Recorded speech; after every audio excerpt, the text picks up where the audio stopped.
Hello, my name is Cloud O'Connor, and I am joined here today by some intrepid hunters for a game of Crossroads. Crossroads is a kids on bikes kit bash. If you're familiar with that system, it's going to make a heck of a lot of sense. And if you're not, I'm sure you'll pick it up pretty quickly along the way.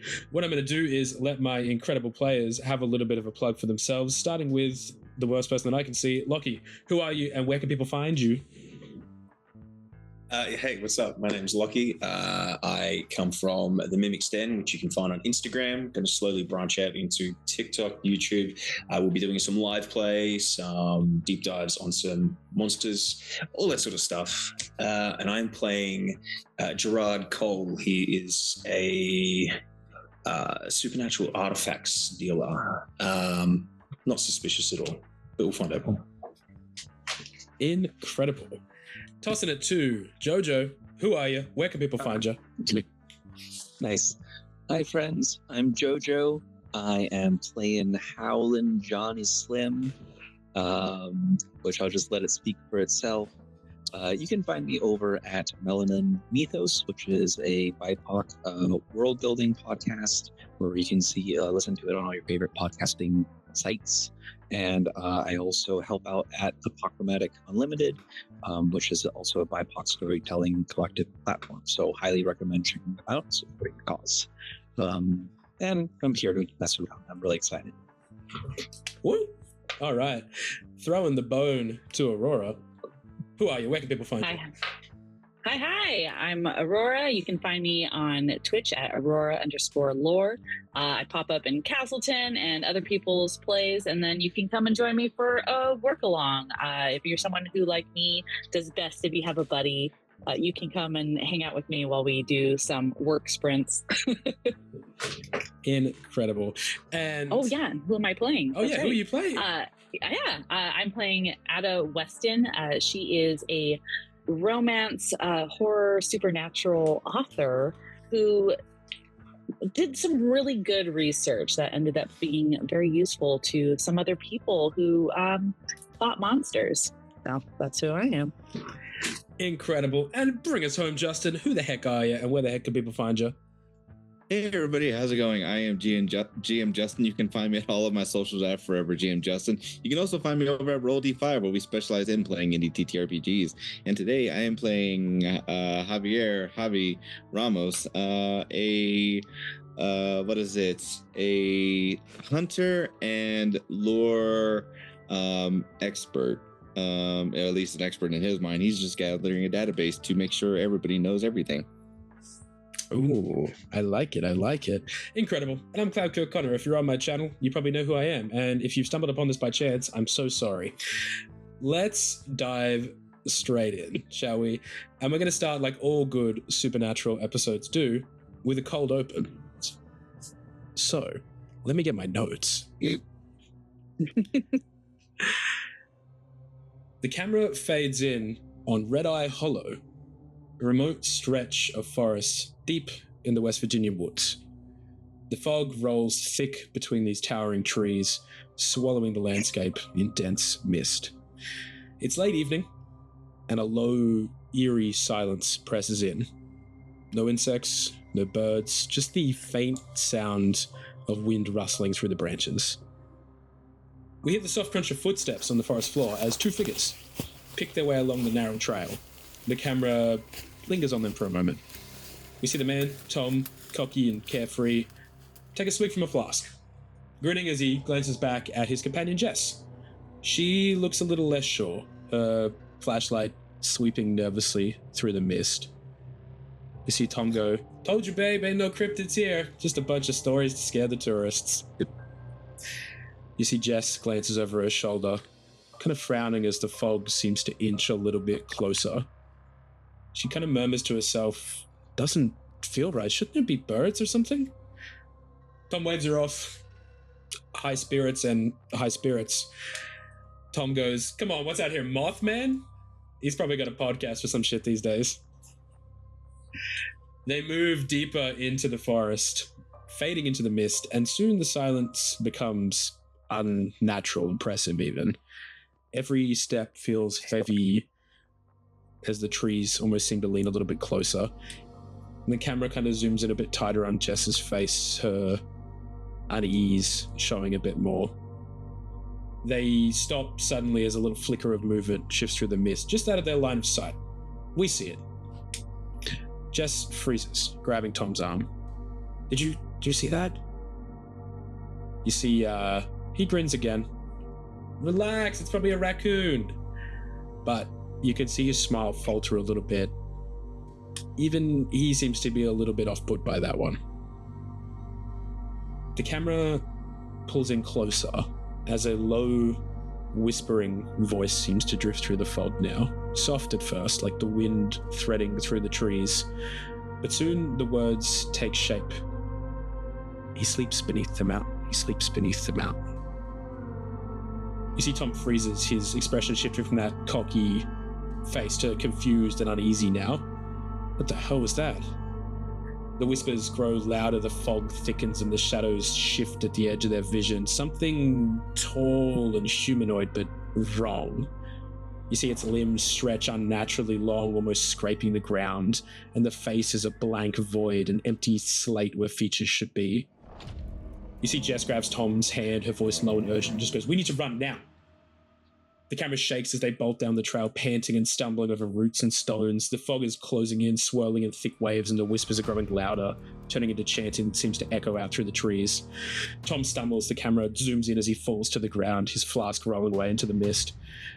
"Jess!" he calls out. You see Jess turn, tries to help him up, but the camera zooms tight on his ankle as a twisted root has coiled around it, moving slowly like a snake, tightening its grip. Tom tugs, but the root only seems to pull tighter, dragging him an inch closer to the ground. Jess, in a panic, is like, "Hold on, I've got you." She yanks at the root, but it won't budge. It's almost alive, twisting tighter and tighter around his leg.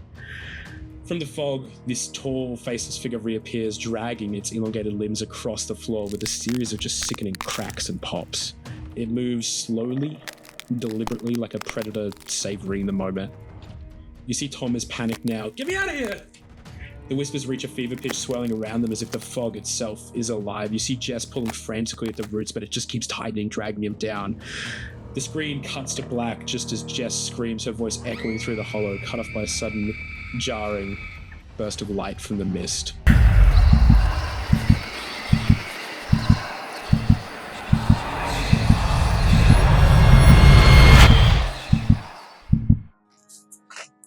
But that's not where we are.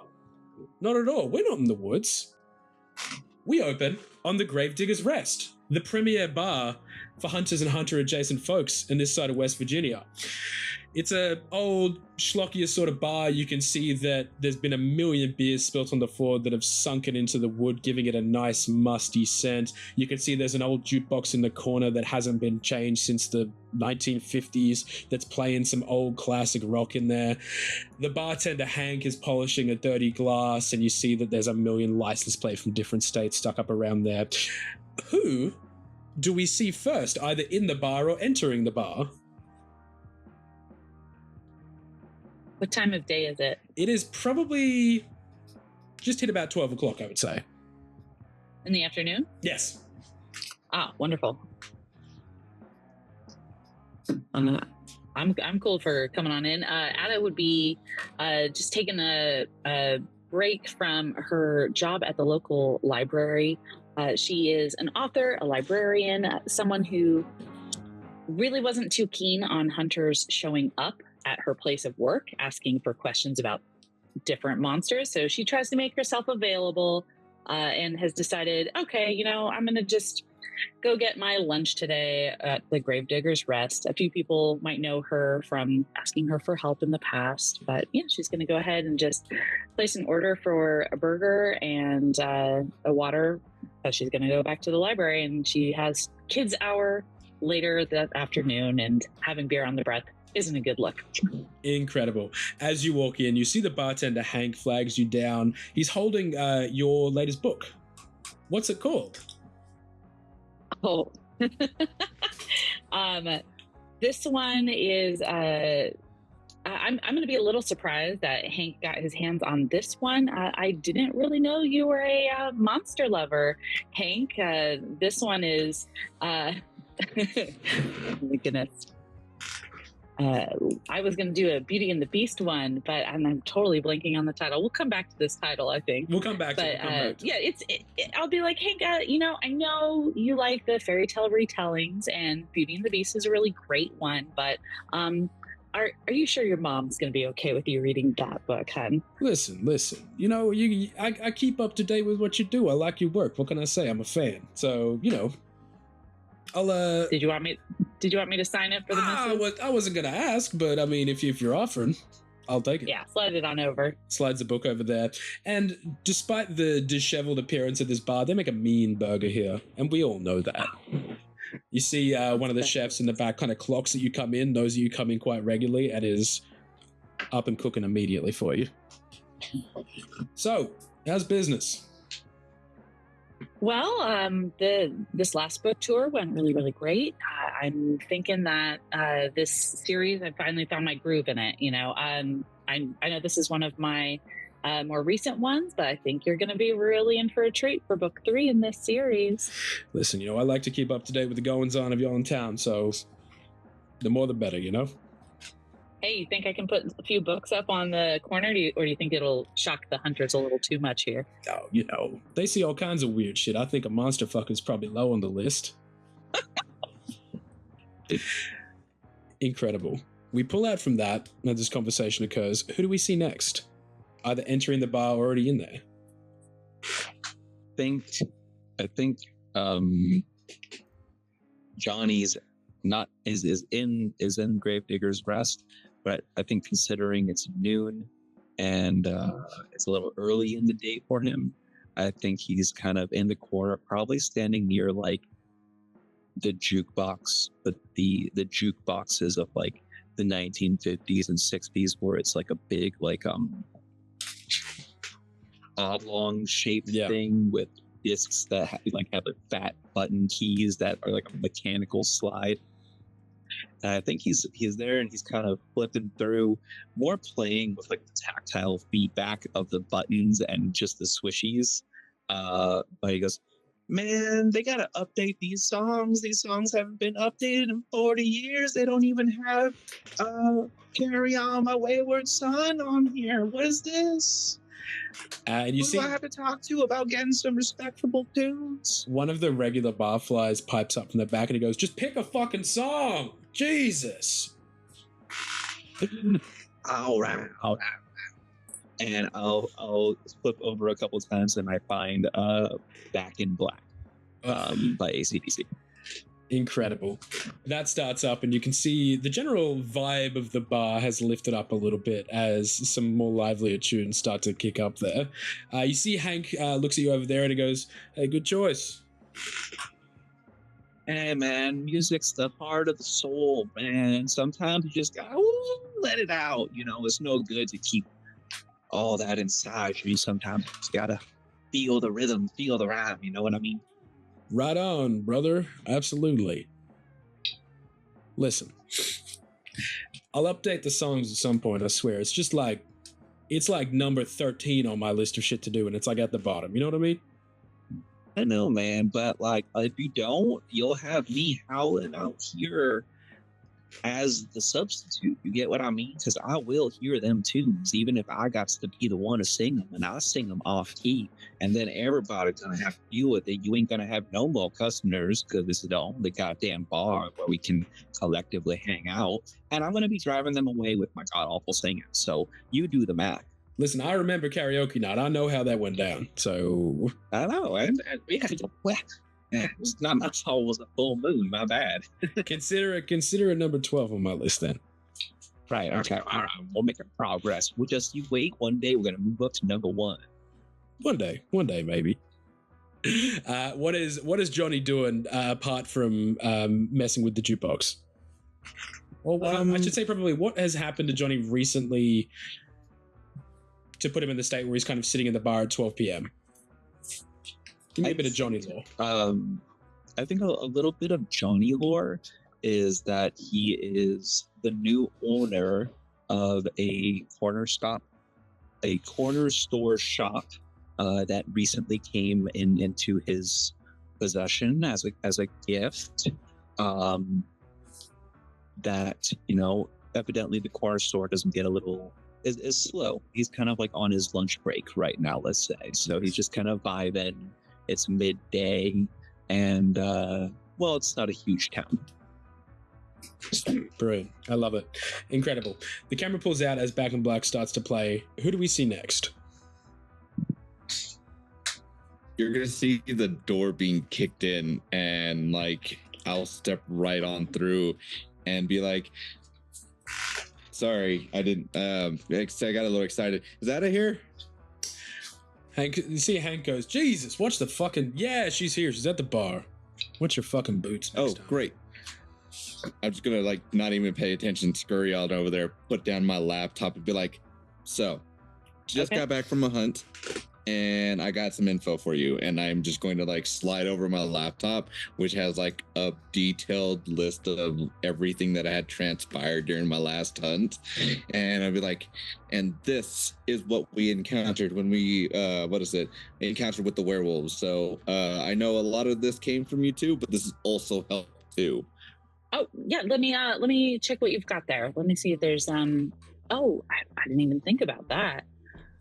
You know what? I think that might be great, and I think that might be great in book 3. I know this is for the hunters, but give me a second. I'm gonna take some notes too. And she'll pull out her own pad and just be like, sketching a few character ideas, and you might need to redirect her to focus on the actual project day.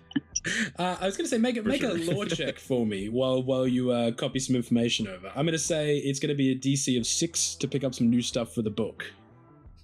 Ooh, I like this. Though I'm going to be mad at myself because my dice are legit right there. So, pardon. That's okay. I need to know how anatomically correct the werewolves look. That's all. Oh yeah. Oh, I got a whole 2. Though I actually have a D20 for my lore. Incredible. So what we can do is, and this is a pretty important mechanic that I think will probably come up later for you guys, is that if there's a roll and your dice is enough of a half to get what I'm asking for, you can just choose to halve the dice. Fabulous. Oh. Yeah. Yeah. Lore's my baby. Incredible. So let's 10 do that. Yeah. Nice. I think you probably pick up like a few little specifics, definitely for your book, but it's very much like a bit of a, like, if somebody read too deep, they're like, this is like a little too like correct. You know what I mean? Like people are like, she's done some research. It's gonna be a hit. I think the ladies and Hank, you might be pretty pleased with this next one. Listen, like I said, I'm not going to shy away from a good story. The writing is compelling. The smut, however, I could do with less of, but that's just a personal preference. I mean, personally, I think you can do more smut, but that might just be me. Noted. Challenge accepted. And this shows just the divisiveness of the audience. You know what I mean? Harvey wants the smut. Me, I'm reserved. You know what? I've got a couple short stories in mind that might be a little bit sweeter and closed doors action for you. I'll see if I can get those going too. I can get behind it. And then rounding us out, Gerard, are you already in here? Yeah, I think Gerard will be sort of in his own booth with maybe 2 other people across from him. Gerard is dressed in this like deep forest, like natural green pinstripe suit, this almost like Lestat style hair, half moon glasses, just speaking very quietly to a gentleman across from him. And he will go, listen, I don't mean to be one to cut you off here, but the agreed payment was double what you've shown up with today.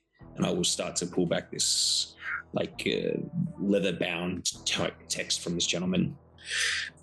Give me a charm roll initially. That'll influence this. It'll be a DC of 10. I will halve that. Take the half. We got lots of high dice rolls.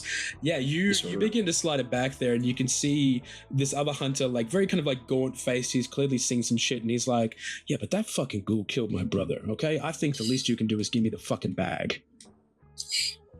Listen, you have my sentiments, and I'm not going to.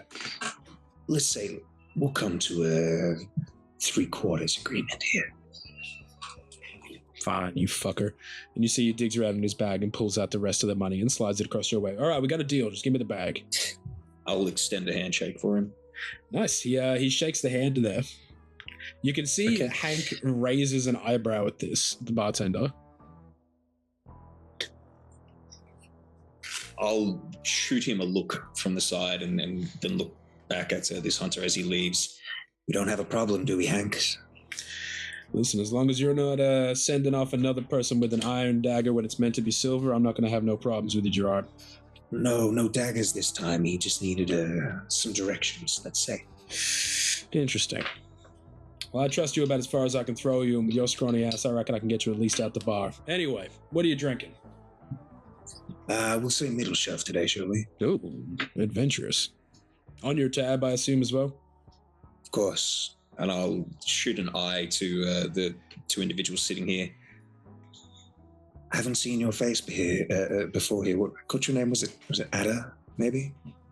Yes, I'm usually only here when somebody needs a few resources, but more along the lines of information. How about yourself? What kind of resources are you helping out with here? Well, I'm a purveyor of artifacts, and by the means of more pragmatic than just knowledge. Let's say weaponry. Always of the actual weaponry where other people can be harmed as well? No, these are, of course, just for monsters. I supply hunters with, daggers to maybe... Are you familiar with the idea of demons? Yes, they haven't come across under that name in my own research, but that's more to do with the people that I'm talking to for that research. They have other names for them. Interesting. Wait, no, I feel like I know you. You had a book once, right? It was was it about a vampire and a younger woman infatuated with him? Was that correct? Was that your doing? I have had a few of those ones. You might be thinking of my Guns N' Roses series. I know, a little unoriginal on that title. Take a fate token for that, because I love a good pun. Unfortunately, I think you guys will learn very quickly. If you make me laugh, I'm probably going to say yes or give you a fate token. So keep that in mind. Can I just take a clearly well-read first edition of Guns N' Roses and be like, might I borrow a scribe from you then? Oh, I didn't know you were a fan. Yes, of course. Slide it on over. Some airport travels are longer than others. I won't take offense at that. I'm just very glad that they are stocked in your airport. Slide it over. Who am I making this out to? My name is Gerard Cole, if you will. Well met. Ada Weston. I will go ahead and sign it straight to you. I'll take it and smile. You see Hank goes, all right, break up the fucking book club. This is a bar, not a Barnes & Noble. You're just jealous he had a first edition. Shut up. The jukebox changes over to Hound Dog by Elvis Presley as... Well, they said you was high class, but that was just a lie. Cause you ain't never caught a rabbit and you ain't no friend of mine. Shut up, Johnny! And as you're kind of singing, catches something. Your gaze catches something as you flip around, and you know that there's a lot of missing persons posters in this bar. It's part of the job, right? You're familiar with that. This one you know because you pinned the same ones up in your convenience store. Sure.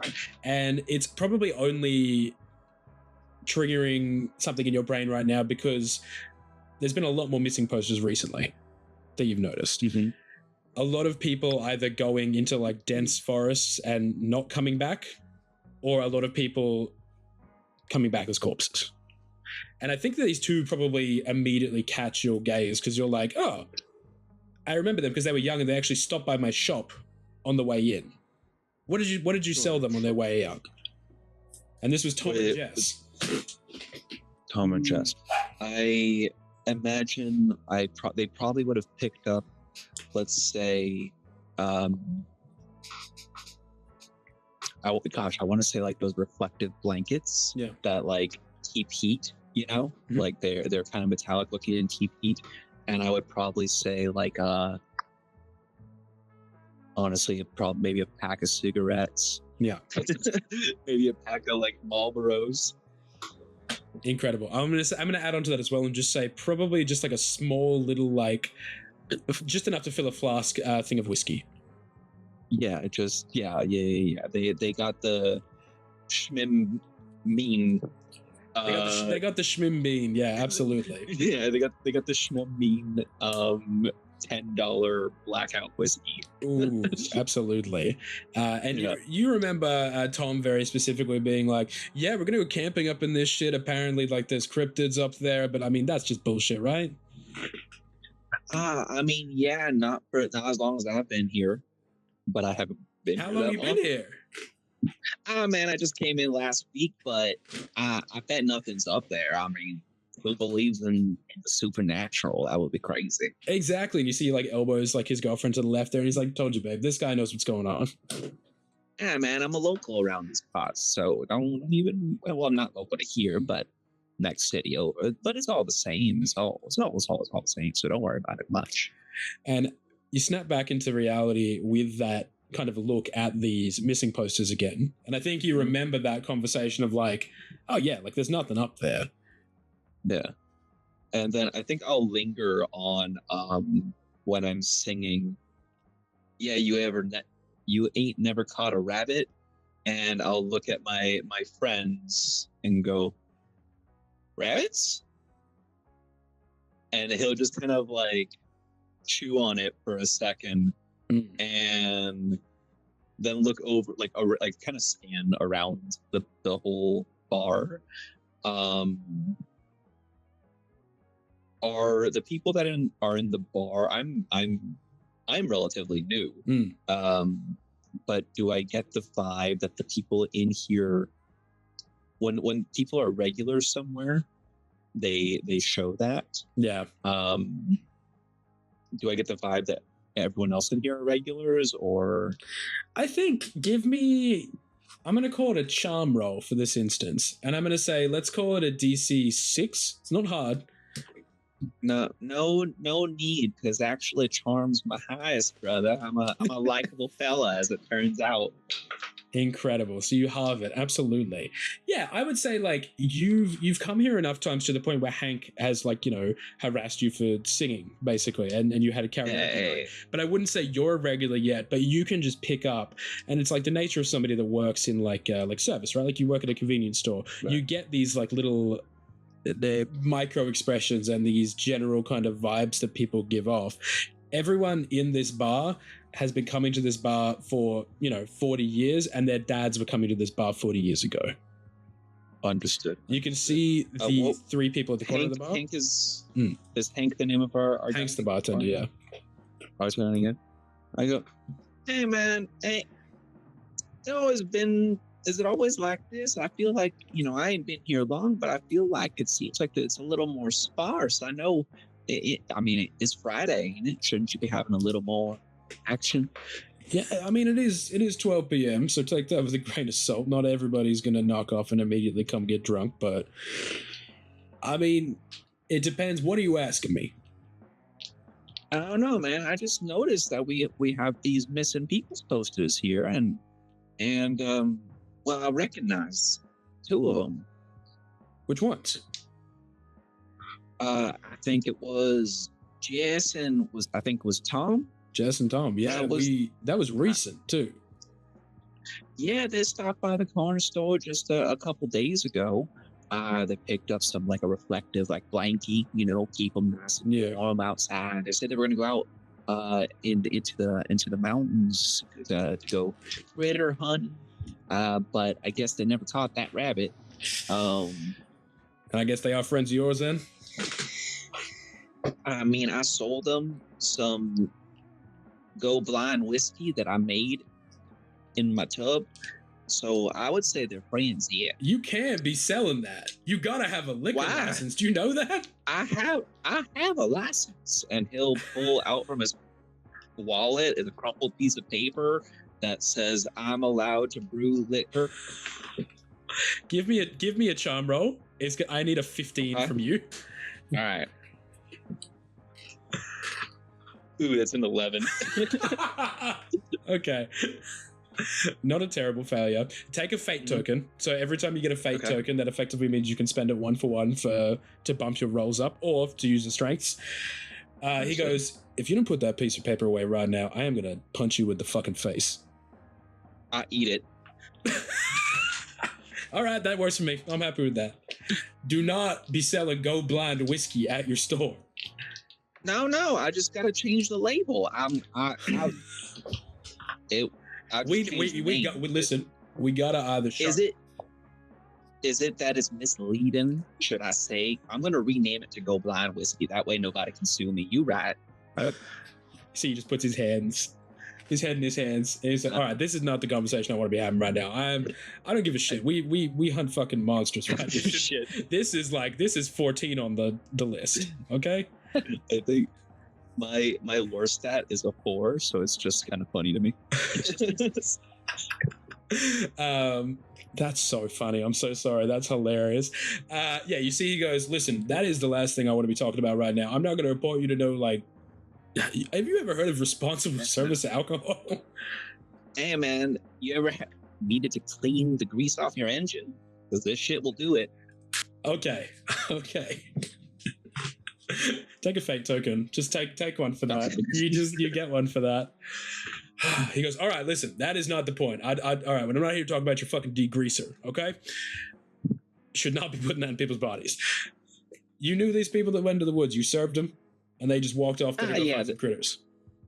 Yeah, they said they were going to go looking for some critters. Okay. They haven't come back yet. I'm sure you've noticed shitload of missing people recently.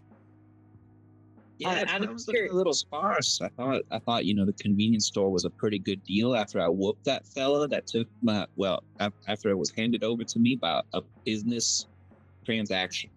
And I noticed that there was less people around. Yeah. So, Adam, what were you going to say? Sorry. I was going to ask if any of us knew if Ada knows the original corner store, because I am a local. Yeah, the original corner store owner. What I'll ask for is like a bit of a co-collaboration then. So, Aurora, tell me who the original owner was, and then Jojo, tell me how you beat them for it. Okay, I'll tell you the inspiration for the backstory is the oldies song, you don't mess around with Slim. The lyrics were like, there was a big guy like named Boss, and you don't mess around with him, but he took Slim's money, and then Slim came to the next town over. Love it. Okay, so I'm coming up with who Haas is. Absolutely. Wonderful. So I think Haas is going to be someone who's older than Ada. He's been around for a good while, so probably like in his like mid 40s, late 40s, and he's kind of a sourpuss, you know. Everyone has to go there because it's the local corner store, but nobody really liked having to go there. Mm-hmm. Ada would know who he was and wouldn't be upset he was gone, but probably raising a few eyebrows at what Johnny's been sharing. Mm-hmm. And there's definitely been an influx of Go Blind whiskey that's hit the town as of late. That our previous owner never shared with the town. So you would know. You probably all have knowledge of Johnny having taken over the convenience store. Successfully negotiated the transfer of business. You see, Hank goes, Asterisk. I can't. I need to get more level heads in here. And he effectively just starts walking around the bar, expecting you to follow him to like where the other group here are congregated.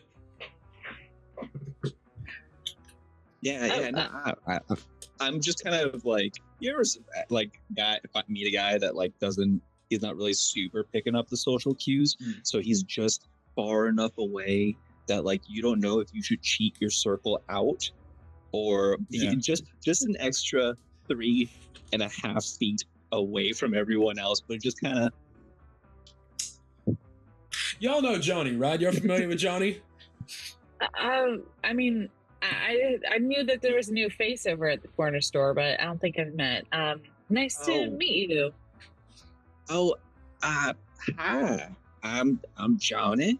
It's so nice to meet you, make your acquaintance. Listen, as it so happens, I can no longer sell a previous product. So if you happen to want some samples for free, it's just a little bit of a clearance change before I can get the label done to say go buy whiskey. So, if you want a freebie, now's a good time before I relabel them because I can't sell them. Adam's gonna look over. Oh yeah, I'm gonna look over at you like, is that why Hank brought him over? Is for a free sample? No, Harvey, what were you gonna say? I would have been like, I have no idea. Hey, what's in it? Yeah, Johnny, what's in the Go Blind whiskey? You care to share that with the audience? Yeah, no worries. It's basically like some barley that is rather fermented, and I mashed it up with what is colloquially known as jet fuel, which is basically kind of like a muddled, dirty, diesel flavored kind of moonshine. But then I string the moonshine out from the barley because, it's just more of like it's gas. It's straight gas. It's gasoline. You could probably run a vehicle on the stuff that I'm making, to be honest. Sir, is this legal for human consumption? Sir, and can I have a bottle? Yeah, no. We can stop by the store. I'll get you one. No worries. It's not legal, but it wasn't back during the Prohibition times neither. And I have that Prohibition is a modifying legacy here in these United States, selling illegal liquors. So, no, not legal, but that doesn't mean it ain't American. You see, Hank leads over to you, Gerard, and he's like, I thought you were fucking bad hawking your shit in here. Jesus Christ. I mean, look, respectfully, Johnny, was it? Yes, yeah. Hi. Pleasure. Gerard, nice to meet another businessman. I think Hank is just a bit sour because he's reminded of the time his homebrew effectively blew up the back office. Do you want to tell him a bit about that, Hank? Gerard, if you keep running your mouth, you're going to meet the barrels of two of my friends, okay? And you see Jess just like a shotgun above the bar. Listen, I called Johnny over here not to hawk his Go Blind whiskey. Oh, okay. And you see he goes over to a fax machine that's as old as the hills behind the bar, gives it like a little bit of a kick, and it makes just this god-awful startup sound. You're like, that shouldn't sound like dial-up internet. It's not even like, it's not a computer. Why is it doing that? It's making these like chunks and these clicks and this horrible noise. And it finally prints out like two of the missing posters of Tom and Jess. Hank, we can print things out for free at the library. And I'm printing them out for free right here. Okay? All right. Okay. Listen, I'm self-sufficient, but I appreciate it. I'm going to talk to you about it later. It baffles me. You think that in this year, printers would work better. I'm not going to go on the tirade. Whatever. Anyway, he slides the two missing posters across there, and you can see the faces of Tom and Jess. So, your moonshiner here, Johnny, he actually served these guys before they headed out into the woods. Now, I'm sure y'all know, you got your ear to the ground. A lot of missing people recently. Y'all heard about the Silverbrook Motel situation? Gerard, maybe. I know you've heard about the Silverbrook Motel situation. Anyone can make a lore check for me, though, if you'd like. Yes. And I will say the DC is 10, but for those that might want to halve it, if you roll more than 5 on a check, you get more information. I rolled a 13. Ooh, that's a pass. I like it. I rolled a 12. Incredible. I rolled a 2, and I'm fondly thinking of when me and Sally met up at that there motel. I sure as shit hope now, Johnny. That place burnt down. Take a fate token. Gerard, what'd you get for your roll? I got a strong 4. A strong 4. That's okay. Brilliant. For my 13 and my 12, the Silverbrook Motel was a motel that existed not far from here, maybe about like a 4 to 5 hour drive. Used to be a roadside motel. Since then, it fell into disrepair, and then there was a mysterious fire that ravaged it. With the 13 and the 12, one of the people in there, you get the name of. Anna Dawes. Dawes. How long ago did it burn down? Probably about a couple years ago now. Okay. Yeah. So, again, Silverbrook Motel. I'm sure you all heard recently, 2 of those little, like those amateur ghost hunters, the type that roll in with their little camcorders and their EMF meters they bought off eBay. Yeah. Yeah. They rolled in there. Nobody's seen them since. Anyway, I got a team looking into that. Don't stress too much about it, okay? I'm sure they'll be fine. Yeah, they'll be all right. Yeah, ghosts isn't really my specialty, so I'm hoping they've got someone helping them out on there. Listen, I mean, I think they're probably well equipped, and if not, it's a tough line of work. That's not what I'm talking about, though. I'm just talking more in the sense that there's been this crop of disappearances recently of people. Silverbrook Motel was one, Tom and Jess another here, and you got a whole slew of other people over here that we haven't seen in a hot minute. It's different. You know what I mean? It feels like more than your regular type of situation. Can Ada kind of, does she know any information of any hunters who've specifically been focused on this? Anyone who's maybe kind of laid some groundwork? Yeah, absolutely. Give me a lore check. Your favorite check. Great. I'm gonna say my favorite, man. I'm gonna say DC 10 again, so you can have it if you want to.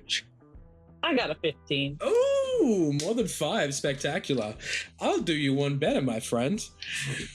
So, as far as hunters specifically looking into it, you know that there's a general barfly that hangs out here. His name's Augie. He is a little bit of a retiree at this point, but he'll occasionally go out and look at stuff. You know that he's probably out on it. But more specifically, there was a younger hunter that they sent out recently that was doing it more for just the thrill of it. He was just enjoying it. His name was Johnny Blevins. Now, Johnny, full ride to, I think it was Dartmouth, I'm pretty sure. He graduated, sports scholarship, spectacular, but he fell into this line of work and he kept doing it because he was damn good at it. Right. He was doing it for the thrill of the hunt. He has been pretty much the go-to guy for it because he's like, well, I got time before college. I may as well check it out, basically. Truly the most nonchalant hunter on planet Earth. It's incredible. But he's been reporting back to Hank here. And he's pretty much reported the same thing. These people are going missing and there is no trace of these people. That's the issue. Because normal creatures would leave a body. Yeah. Or at least something left of a body. You see, Hank goes, listen, we had Blevins come in. He was telling us about it.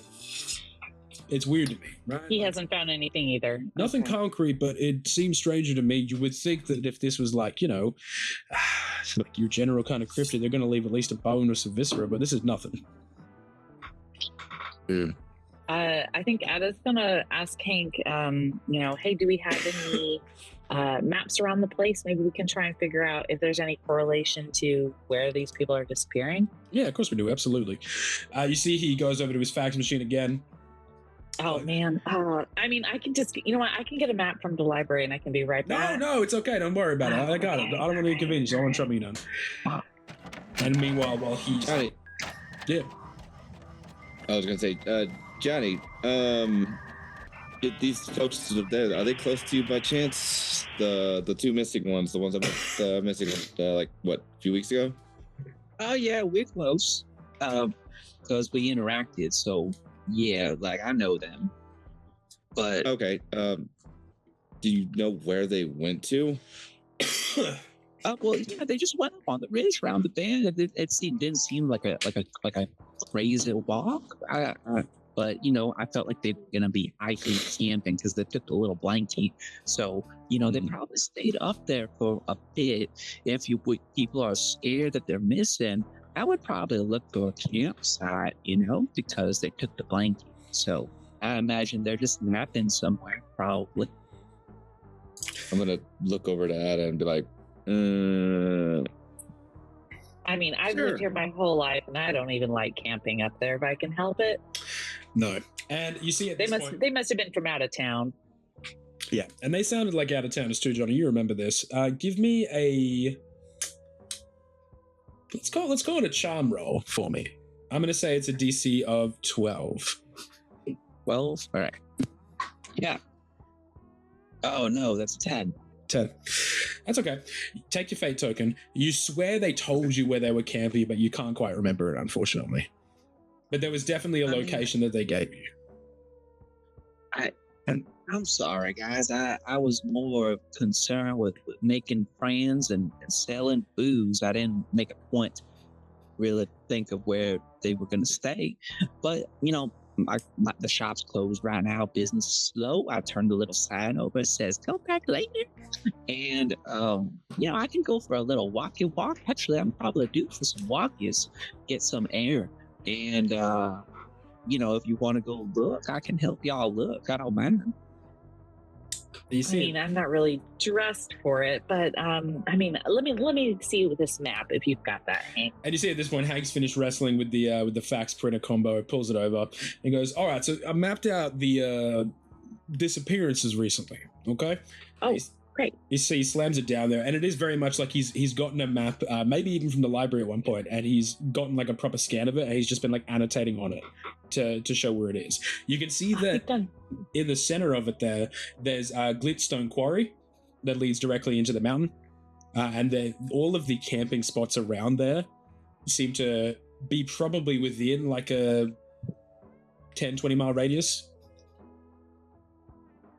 Okay, so they are disappearing around the same place. Around the quarry, yeah, that's what I've been figuring. Okay.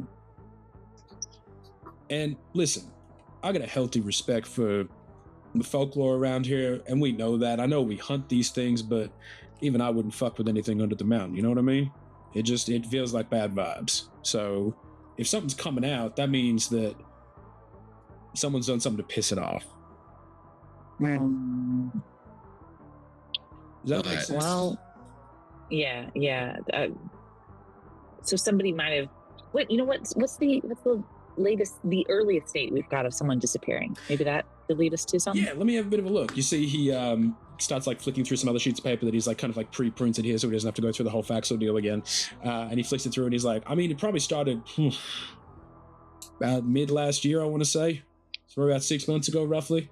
So we saw the. Javi, do you have any jobs that might have correlated with that? Have you done anything around the quarry?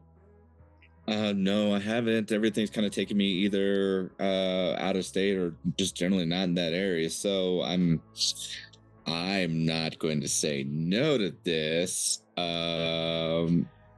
So if we're looking to do a hunt, I'm more than happy to, especially if it's something done from underneath the mountain. That could go famously in the database. And yeah, I know. I'm ready for a new series. So, I mean, it could be something new. I've already done vamps. I've already done werewolves. And those new notes you had for me, like, it's going to be, book 3 is going to be really spicy. But yeah, it might be really helpful. It could be time to just try looking and see what we've got. See if there's any information we might have already. I don't know. Listen, I'll give you all everything that I have on this, basically. Now, obviously, nobody's lodged an investigation on where Tom and Jess have gone recently because it's been only a couple of days. Johnny, they didn't give you a location or anything at all? Not that you remember? No, they just said they were going up on the ridge, and I think they made a joke about, like, I don't know if it was like Mothman or they were just like saying it or what, like I don't know. But they said they were going up on the ridge and nothing happens and there's probably nothing there. But I feel like they made a joke. I could be mishearing. Oh. So they're tourists. No. by the sounds of it. That's fine. All right, listen, my best, and if I were a gambling man, I would say probably 2 or 3 of these campsites are going to be bust. You know, that's like cold leads. That's like 6 months ago. You're not going to find anything there. Maybe right-hand side of this list here, I'd say, more than anything, probably like 3 or 4 spots you're going to have to hit. But, I mean, they're in close enough proximity from each other. You're just going to have to be up for a bit of hiking. You all up for that? Always.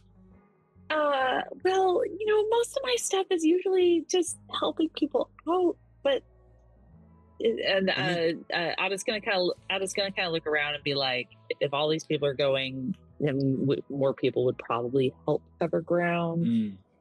You see, Hank goes like, Miss Weston, I don't mean to tell you what to do or nothing, but this could be a real chance, and I know you do some good for us already, and we appreciate everything you do, but if you got a duty to help these kids, I feel like you gotta jump on it. And I don't mean to harp on a moral compass or nothing, but it just seems right, you know? Javi, you were gonna say something? I was just gonna say, I know you're pretty much our lore master, that I'm making sure that our notes line up, but come on, one hunt. What's the worst that could happen? I mean, it doesn't always sound really exciting whenever people come back and start talking about the thing. I've only really, really been a part of helping with one monster ever. Come out for this one, man. You know what? Living is like writing a book with pictures up for your eyes, you know? So I think you should think about that. I will. Really long and hard, but not probably for why you're thinking. What he said. Gerard, do you have anything, any helpful hints or tools? I feel like you all have such a niche as to what you're going to bring to this. And if I could be so bold as to offer my supplies and some insight into perhaps what might be up there, then I will.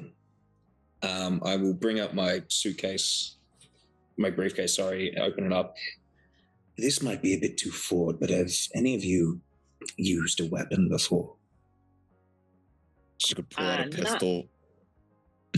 Oh, Javi, I didn't even think you could carry. Javi, don't wave it around like that in the bar. You know the rules. Okay. Just go right back. Don't scratch your head with it, Javi. Jesus. Most of the things I've had as weapons are more tools for the trade, a particular prayer, or perhaps a blessed staff. Nothing that really connects with the monsters. So I understand. Well, if I might be so bold as to offer you just a small knife, should whatever we come up against get close enough, you can use it. Are you okay with that?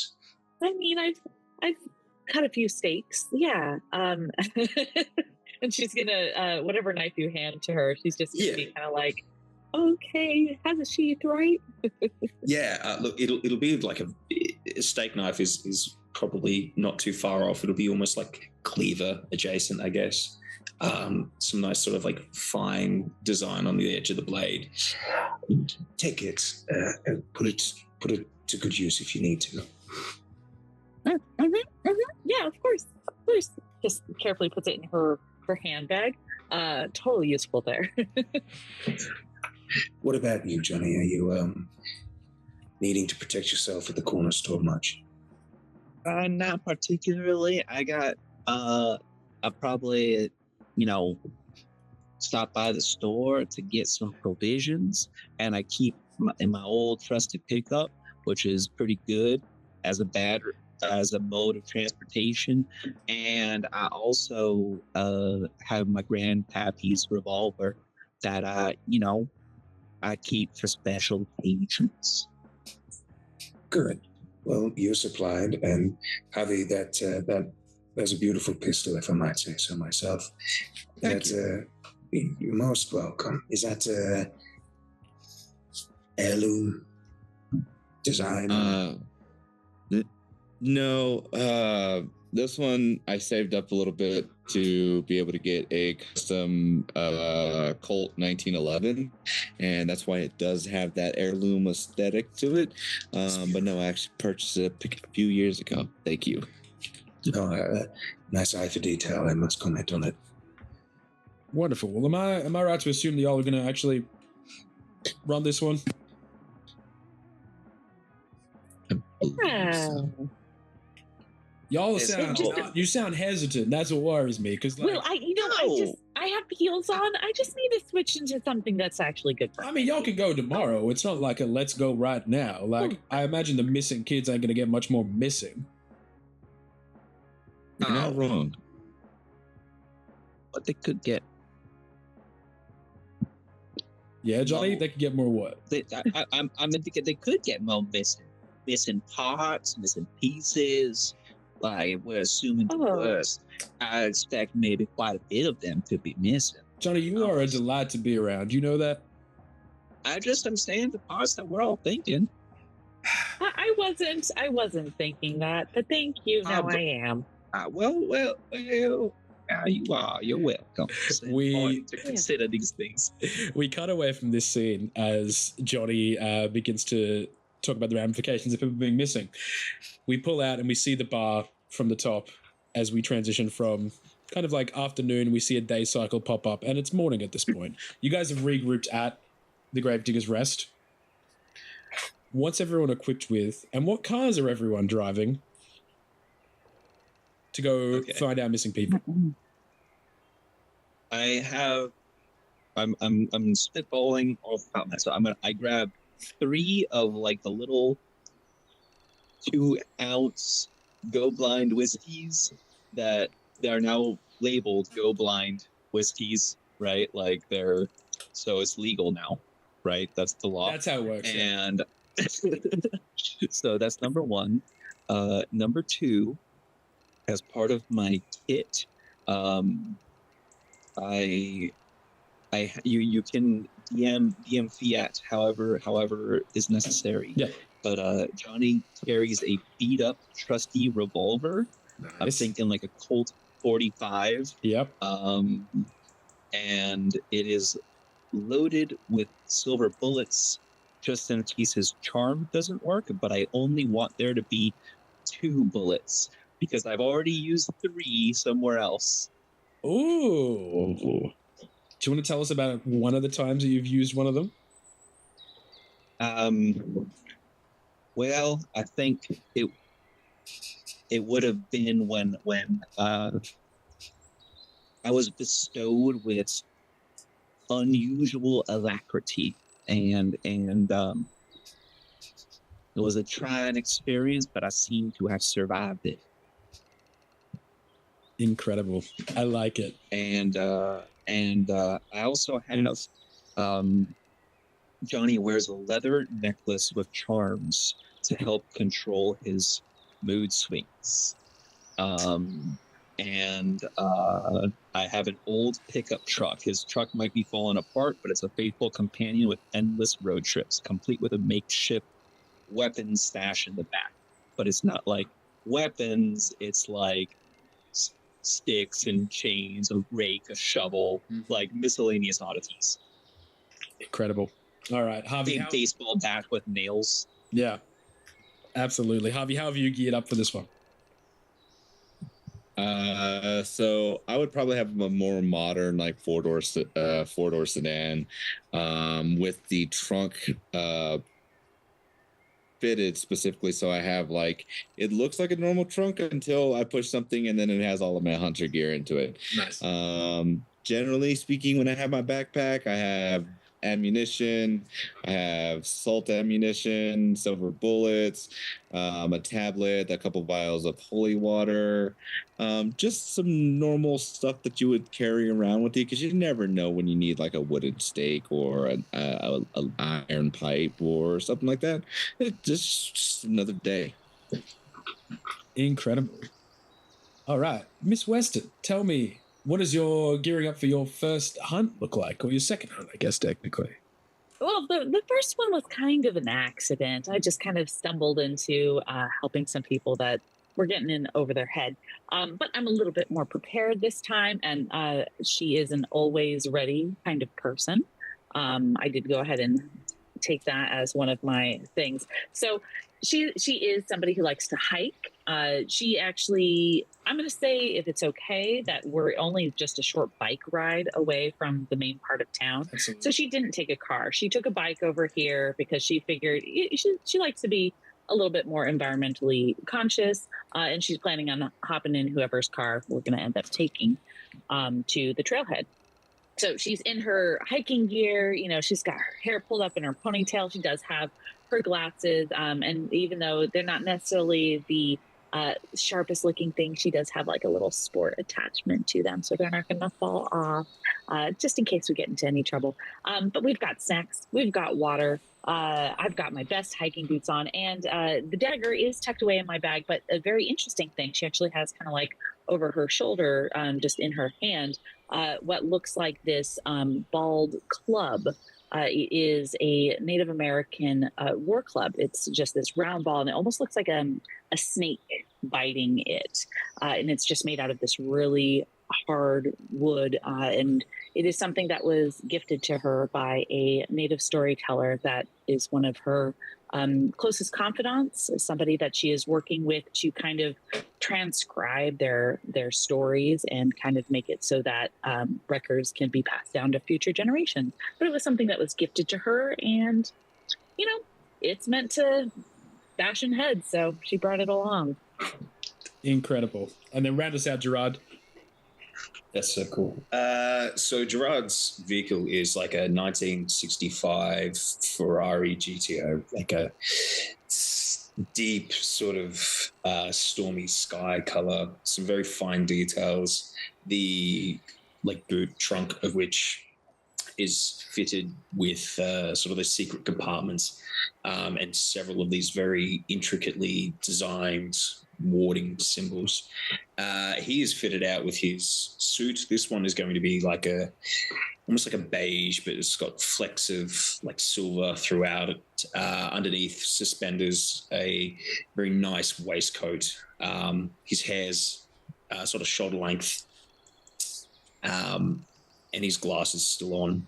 He will be fitted out with a pistol tucked inside his jacket, and around his waist is a very similar knife as to what he gave to Adida. Incredible. You're all gathered out here at the front of Hunter's Gravedigger's Rest here. Who's going with who? I think Ada's going to want to go with Javi unless he thinks we should split up. But she's going to feel more comfortable with a hunter she knows goes out and comes back. Nice. Yeah. And then I'm assuming that gives us Gerard and Johnny. Yeah, I would love to ride with you, Johnny. yeah. You want to get up in this here is my trusty Bess. You best treat this lady with respect when you open these doors. Don't let me catch you slamming these doors just because she looks a little roughed up, okay? Damn door might fall off. Never disrespect a vehicle like that, Johnny. What was the name? I completely missed it. Bess. Bess. Very nice. Yeah, this here's Bess. Hand off her doors gently. They might fall off, all right? I will gingerly open the door. Johnny and Gerard hop into Bess, and then Ada and Javi, you hop in the sensible SUV or the sensible sedan, which is an incredible idea. Give me a hunter with a bit of practicality, please, and goddamn thank you. The fuel economy on that bad boy, you wouldn't believe it. Incredible. Yeah, exactly. It's a hybrid. Even better. That's so good. You guys have it like marked on your map where to go, basically. And so for the expedition or the travel there, you guys set out on the path. You know that eventually you are going to get to a spot where you have to pull the car in and start hiking, however. So as you guys are carrying on the way there, is there any conversation that's happening in between as you guys are cruising towards the spot? I mean, Ada's going to want to ask Javi about, tell me more about some recent hikes or like, what's things I can expect? Well, first thing that you got to expect is that these these things like to come out of nowhere because you're essentially being hunted. You're the prey and the hunter. So keep that in mind. Don't let that freak you out too much about it because, one, you're not alone. There are 4 of us. 2, and then you're going to see as like I reach into the center console and then I'll pull out another pistol and kind of hand it over to you. Don't worry, it's on safe. And I put silver, or I put bullets in here. So it just, whenever it comes down to it, point it and shoot at the thing that you're pointing to. But don't do that just yet. Just make sure. Yeah, please show me how this works. She's gonna put it back in the console until we're parked. But otherwise, it'll be all right. Just what is it? And then you're gonna see is like I'm gonna reach back and pull out my tablet. It has a strap to it and be like, in the event things get out of hand, make sure my tablet stays safe, so that way we can continue on with the database for all this. Of course. We should probably leave it in the car, but yeah, we're gonna be fine. You come back every time. Yeah, exactly. It'll be all right, but never hurts to be prepared. Now, one thing I forgot to do was to get that few whatever Johnny is selling at his store. I'm really curious to see if we might be able to use that during this little hike. I don't really think that's a good way to stay hydrated. You really want to drink some of that?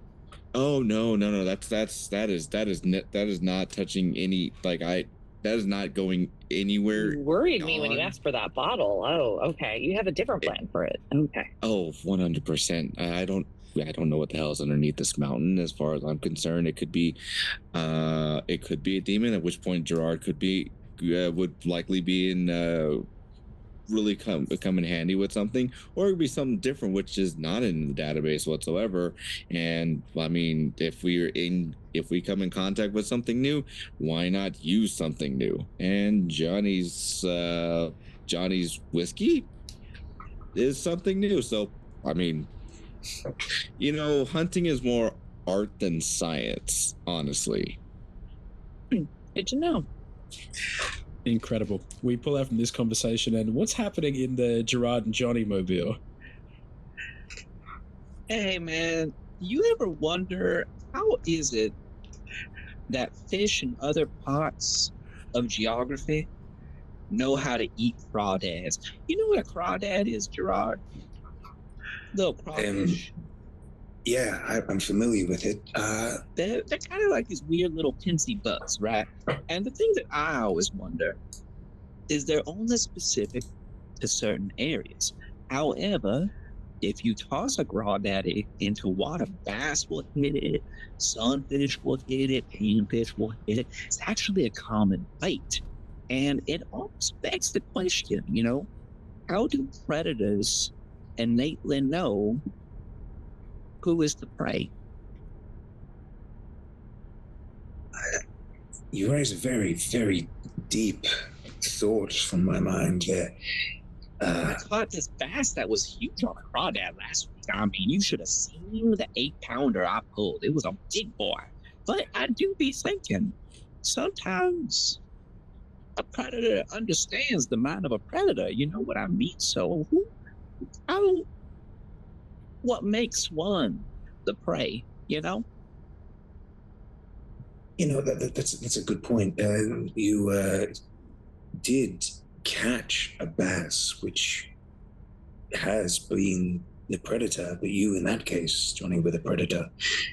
Do you think that there is always something, there's always a bigger fish, some might say?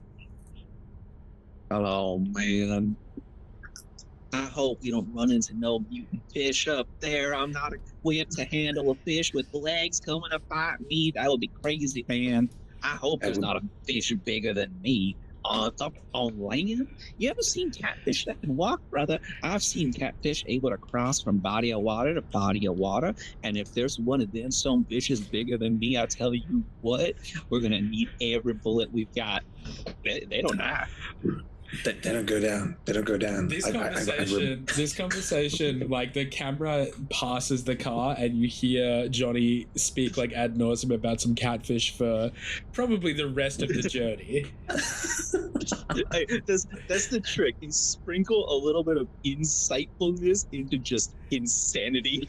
Jojo, you're gonna kill me. I need to make that very clear. I think this one's gonna kill me. Incredible. I felt good about this character as soon as I had the fever dream.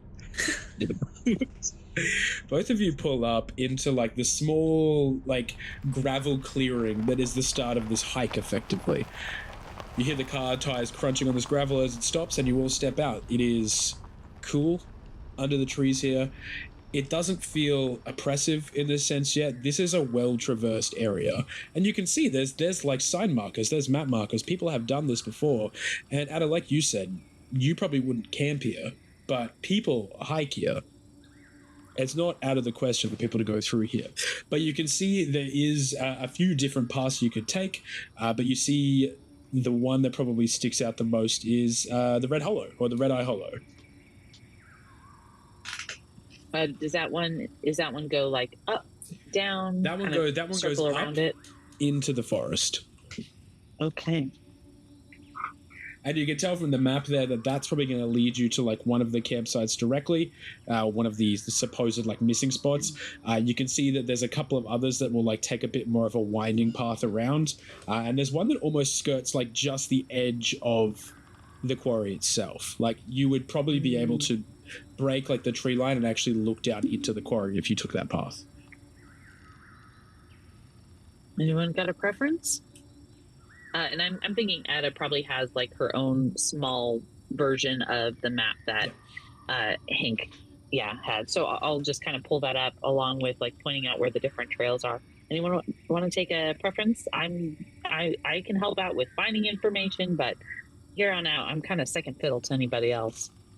I think the Red Eye Hollow may be our best bet, only because the name really is like, why? What else would it be named Red Eye? I don't remember the lore, but that wasn't the thing that interested me at all. So, also, Johnny, Mr. Johnny, sir.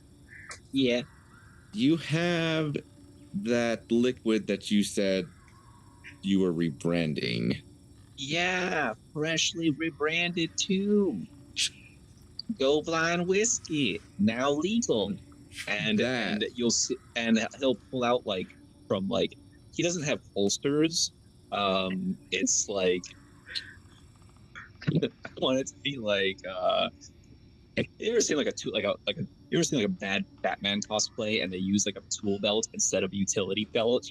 And it's got like half of one of those across like his right side, and in the holster pockets pulls out a little airplane sized travel flight Go Blind Whiskey, and then it says in Sharpie, like almost like he had the thought after the fact, asterisk now legal on the label. You know, for a sample. Can I take 2 of those? I tell you what, I'm gonna give you. Well, what you got to trade? Because I'm gonna give you one as a sample, but you got to buy a second. I will trade you. I will trade you a sandwich and opening credits on my next book. A sandwich and opening credits. All right, but in the opening credits, I can write whatever I want. Yes, 100%. Within what that fits on the label of Go Blind Whiskey now legal. Yes, that's the size of my. I don't know what the editors call them. A column, a layout. I don't know, but that is the price. I want an advertisement in your book for Go Blind Whiskey now legal. That's the price of the second bottle. Just for you, Johnny. Just for you. As long as like if that sandwich and the opening credit will be what gets me that second bottle, then I'm more than happy to give to you. Partner, put her there. It's a deal. just gonna go in there for the handshake, and I'm gonna give Anna like like a quick side glance, and I'm shaking the hand. All right. 2 sample bottles of now legal Go Blind whiskey is all you. Mark in your inventory that you have 2 sample bottles of Go Blind whiskey now legal. Important. But before we leave from the cars, Ada's also gonna ask Javi to like really sure. Okay, what is this safety thing? I know what a trigger is, but like just give me a few pointers before we head out of here. So that's I'll give you like the full class on like what is it? Loading, unloading, the whole bit. Okay, absolutely. And I'll even give you.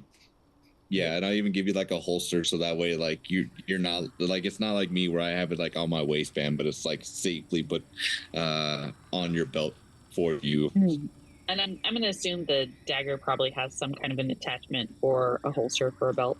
Gerard, wonderful. So she's going to go ahead and attach both of those here, but she's still carrying by hand her preferred method, which is hit it with a big stick. So cool. Incredible. You guys spend a little bit of time there, a bit of gun safety, a bit of prep as you begin to traverse into the hike. Who's taking point on it? I'll take point. I don't know where I'm going. Incredible. Thankfully, all right. Ada will be behind you then with the map, just if we start veering off for her. Thankfully, there's a path for you to follow. It's not too hard. As you begin to traverse through, you can feel things do start to get a little bit quieter as you make your way through the woods here.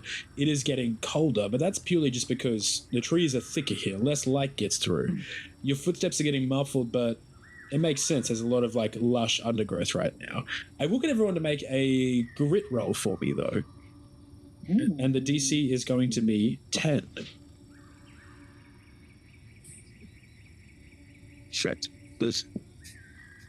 I cannot hit it. You can if you explode. I can't. So if you roll the max value on your dice, you get to roll it again. There. Oof. Bad. 6. Okay. I rolled 2. I got a 1. Also 6. Not that bad. Not good for hiking. Am I feeling like everybody potentially failed? All right. Everybody make sure they take a fate token. And I want to know, what's the last hunt that went bad for everybody? What's the last experience where it didn't go as planned? And what did you lose or what changed about you as a person last time? I think for me, for Javi, it's that it was about 4 hunts ago, which was about 2 years-ish ago. Yeah. He was still more focused on building the database because it was at its infancy at this point. So as opposed to having all the stuff that he has, like the pistol, the holy water, all that good jazz, it was more the pistol with a couple mags, snackies, and the tablet. And they came across things he hadn't encountered before, and so the guys and gals he was hunting with, one died, the other one essentially retired after that, and Javi barely escaped with his life. But since then, he's always made sure he accounted for everything within the database. Nice. Okay, Johnny.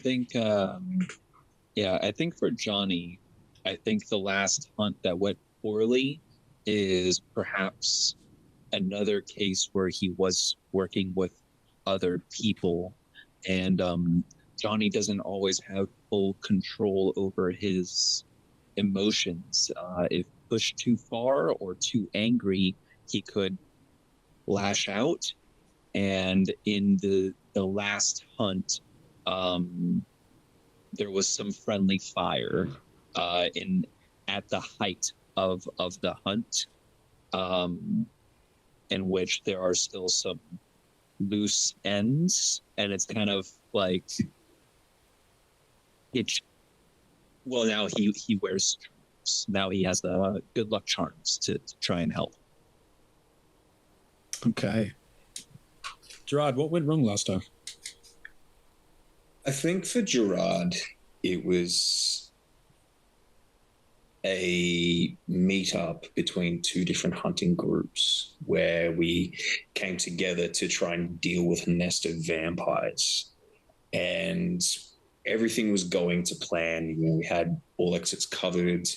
We were about to enter when the vampires themselves reversed the ambush. We had set up traps. We took out some of them, but we ended up losing more than more than expected, and probably only 2 or 3 people were the sole survivors of that drive, being one of them.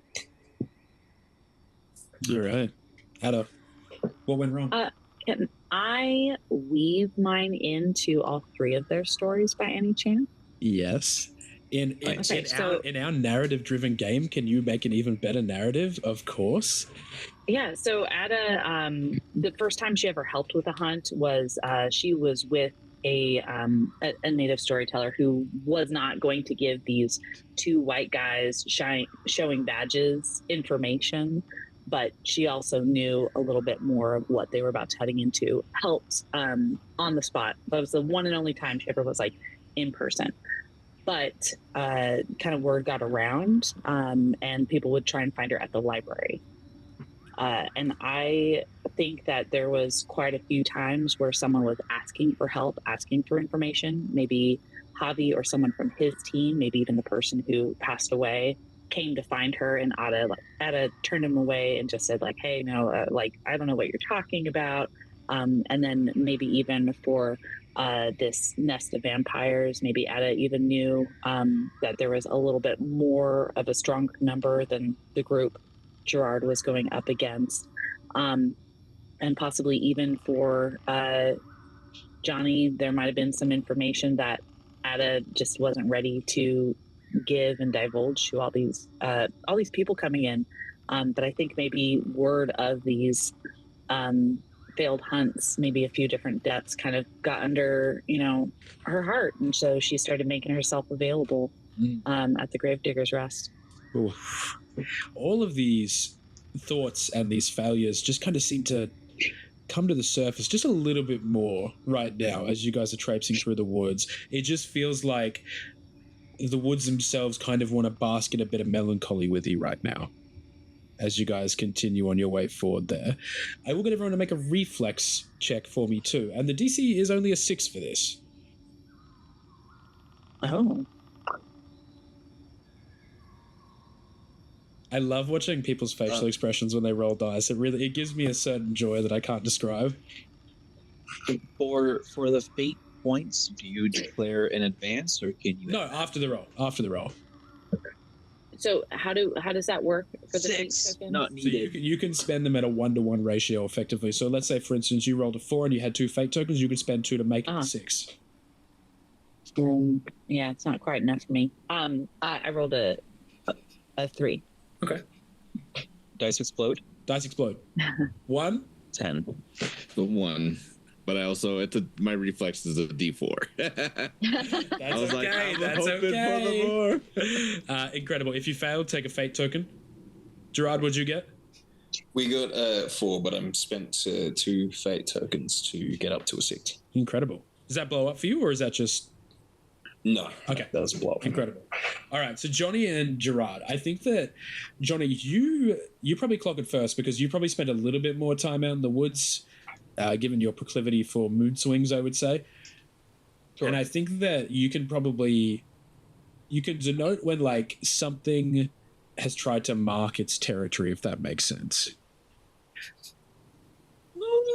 You smell that? And then, Gerard, you hear that, flip around to where Johnny's looking, and you can see there's like a massive tree off to the left-hand side here that has seemed to caught his attention. Is it you're looking at there, Johnny? What do you smell? It smells like piss and blood. Gross. Wonderful. That's a horrifying combo. Is any blood in particular? Ow. Well. Hold on. I don't know if I have skill to discern this. I don't know. That's relevant. He picked the blood and piss smelling strength. It's crazy that it came up. Can I roll lore for piss? That is. Yeah, that's one that I'm clipping for the promos. We made the trailer with that one, baby. Absolutely. Yeah, roll for piss. Give me. I'm gonna say it's gonna be a DC 8, which would mean you need to explode twice. I would have to explode twice. That is a DC 6. I rolled a 2 on that. So well, you could spend 2 fate tokens and explode that. Oh! I didn't realize it would cause. Yeah. So I thought it was 1 point for 1 point. Yeah. So if you need to effectively, if you're going to spend, how many fate tokens do you have right now? 5. 5. Incredible. You rolled a 2 on a D4. Yeah. If you spend 2 fate tokens, that'll bring it up to 3, 4, and then that dice explodes. So if you use your tokens up to the point of the dice where it's going to explode, it will explode. Okay, got it. I understand now. Thank you for explaining. My pleasure. Okay, I'll give it a go. I'll bump it down to a 3 to make the D4 explode, and then I have a 50-50 chance to discern piss blood. Awesome. I love tabletop RPGs. Roll for piss. 4. Oh, I got a whiff. Hang on.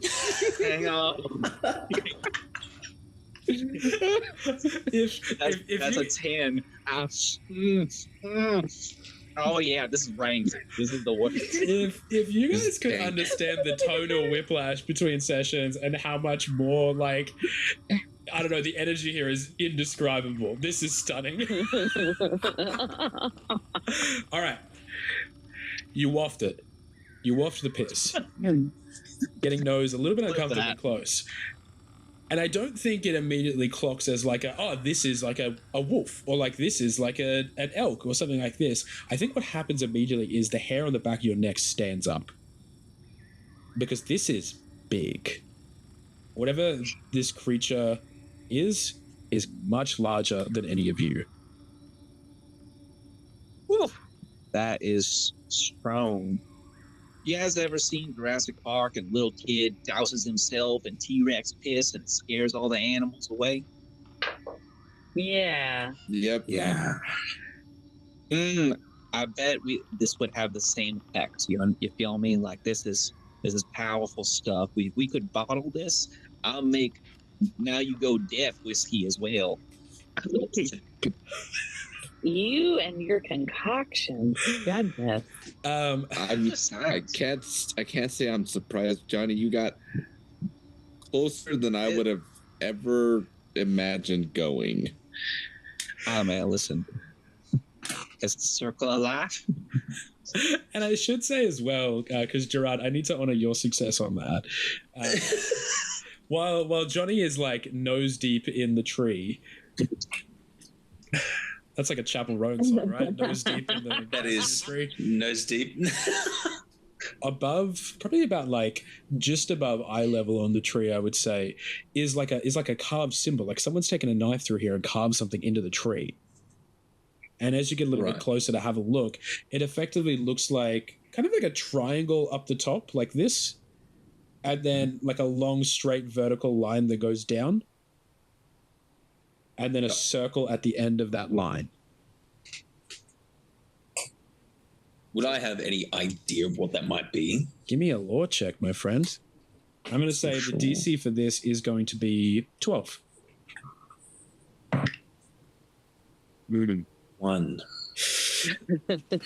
No. Unfortunately, you don't have any recollection of what this could be right now, but you can happily point it out to any other member of your team right now. I think what happens is that at the same time as you're looking and trying to discern it, I think Johnny comes back up from having a big whiff of what's going on there and just kind of like knocks you unsteady, and it like kind of it breaks the concentration of what you were thinking about for a moment. But Ada, you see Gerard like looking at this like symbology on the tree. My bad, man. I didn't notice you were making art. What's that? This is not my design here. Would either of you more learned folk, Javi or Ada, be familiar with this symbol here? Let me look at it. Let's have a look. Give me that same law check. The DC's the same. It's only a 12. Yeah, I'll take a look at that too. Please make the roll. 12. That's 20. Whoa! Yeah. It blows up. Fabulous. It blows up. Roll it again. Oh, roll it again. Bringing me up to a 35. Oh boy. Ada, what did you get? I just got a 10, but I'm gonna let if Javi looks like he's like got some recognition, because I think she knows him a little bit. She's just gonna kind of go like, "Oh, you think you recognize this?" Yeah, absolutely. Javi, you take a little bit of a look here, and look, this area of the world, I was going to say, it's not like your like regular haunt. Like you said, you go out of state for a lot of hunts and whatnot, but you know like a cult symbol when you see one, right? You've probably dealt with a cult in the past, and a lot of the time it tends to be like them just worshipping like a kind of like a cryptid, and it's been elevated in like almost like a bit of a tulpa status where it's like they've given it like a bit of power basically, and it's taken on like the belief of its followers and whatnot. And most of the time it's like if you get rid of whatever they're worshipping, it tends to kind of dissolve the cult here. This, you're looking at it, the iconography, it's not anything you recognize immediately. You're like, these symbols don't really track with any of like the things that you tangle with in the past, but individually the symbols make sense. So the triangle, you're like, that's a mountain. That's obviously a mountain. And any other time you've seen like it in this kind of like symbology context, that people are generally elevating that to like a bit of like a holy status. They're like, like a Mount Olympus type of vibe. Any of the cults you've taken have been like, this is, the peak. But it's the fact that something is immediately drawing underneath it and something is collected at the bottom of this mountain is probably what gives you immediate cause for concern. It's the fact that if this is a cult, it's something to do with underneath this mountain.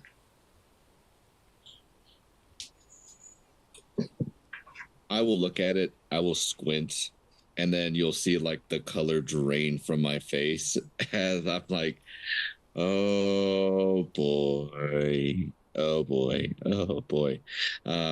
Yeah, no. We might be in some serious danger.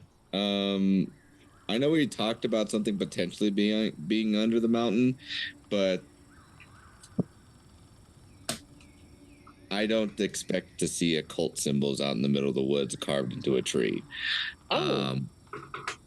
Is that what that is? Yeah. And then same thing as Connor had mentioned, the mountain, and the symbols underneath it. It's like that's indicative of some supernatural, obviously more probably demon, devil, you name it, there's something that resides underneath this mountain. So good idea for the next book, and good idea for the database. I'm just a little concerned.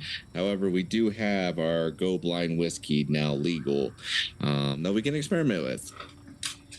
Yay! You're not talking about drinking it, are you? Oh, God. Other plans? Yeah.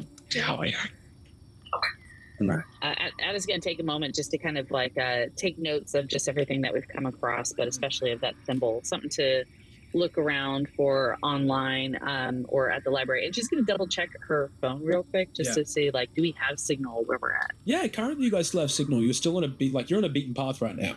You can still access like full like internet and whatnot. It's probably going to get a little bit spottier, but can I take a picture and send it to Hank just to see if him or any other hunters at the bar recognize it? Oh, very smart, very clever. I like that. Take a fate token for that one. I really enjoy that. Incredible. I always find it so funny when you incorporate phones into any kind of TTRPG. People are like, I'm going to use this responsibly, and it's incredible. I love it. Beautiful. Not rely on it. Use it as a tool. Exactly. Yeah. You shoot it off to Hank there. He sends a text back. Looking into it right now. we'll get back to you ASAP. Great. She's going to also say, hey, this is the path we took. Yeah. There's something big here. If you don't hear back from us, this is where we were. And I think she's going to try and pull up the equivalent of, Google Maps, take just a little screenshot of like, you are your little blue dot and send that to Hank as well. Brilliant. Yeah. Especially because that's where the symbol is. Yeah, absolutely. It pretty much like drops him like coordinates too, like it would on Google Maps. So he's got a full set of coordinates of where you guys are in case things do go south. Yeah. We pushing forward? I think so. Yeah, pushing forward. Ignore my eyebrow. Yeah. Raise. That was totally normal and not nefarious. Stunning. You guys continue on the path there, heading towards the Red Eye Hollow there. A pretty, I'd say, well-traversed camp spot. People have come here a few times. Again, the foolhardy like to camp out here for a bit of a thrill. It's not advised by the locals. As you guys are heading in there, Johnny, give me... I'm going to say we're going to call this a reflexes check. Okay. And I'm going to say it's going to be a DC 5. Okay, reflexes. Reflexes is just E6 for me. Let's see. Yeah. Oh no, that's a 1. Oh no, take a fate token. That's okay. You continue walking through there. You're kind of like your feet slowly like sinking a little bit more into the earth. Like it's just a really thick leaf litter here as you step forward. Okay. Johnny's leading the pack. Gerard's behind him, I believe.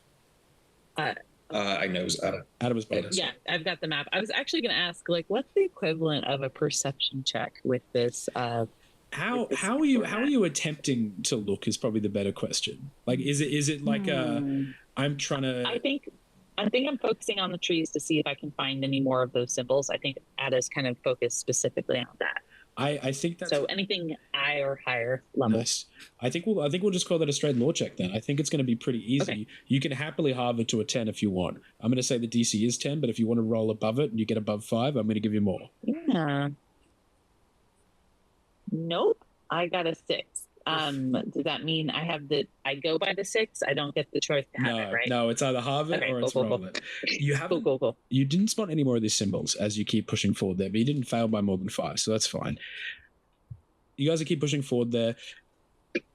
You slowly get to another clearing here. And again, this is traverse territory. It's fine. Everything's fine. But there's that oppressive feeling in the air. It just feels like something's holding a breath. Has anybody camped out here before at all, do we think? No. I feel like Ada hiked it, but not camped. Yeah. I would say if you've hiked it, with that weird like bated breath feeling, it almost feels like the path is like narrower too. Like nature's made a concerted effort to grow and try and take back what it's owed from these carved man-made paths. And you can feel this like breath being held as you guys step into the Red Eye Hollow clearing. And you can see there's remnants of a campfire, and there is a bright orange, probably about a 2-man tent. But there doesn't seem to be any signs of life nearby at the moment. I look for the reflective blanket. Look for a blanket. All right, incredible. Shiny blanket. Give me, I'm going to call this a reflexes check to find the reflective blanket. I'm going to say it's just a DC 5. Is this something I can 5. help somebody with, or is it better to do your own role for someone who hasn't played? Absolutely. I would say it's generally better to do it yourself. Okay, cool. Because you're going to cover more ground that way. Same. Nice. All right. Anyone that wants to give me a reflexes check. What was the DC 5? What was the DC? 5. 4. Okay. Take a fate token. 8. All right. 5 for Johnny. 7. Ooh, incredible. 11. Ooh. Nice. Very nice. We find the shit out of that blanket. Yo, you find more piss. Okay, here's what happens. You all actually clock different things, I would say.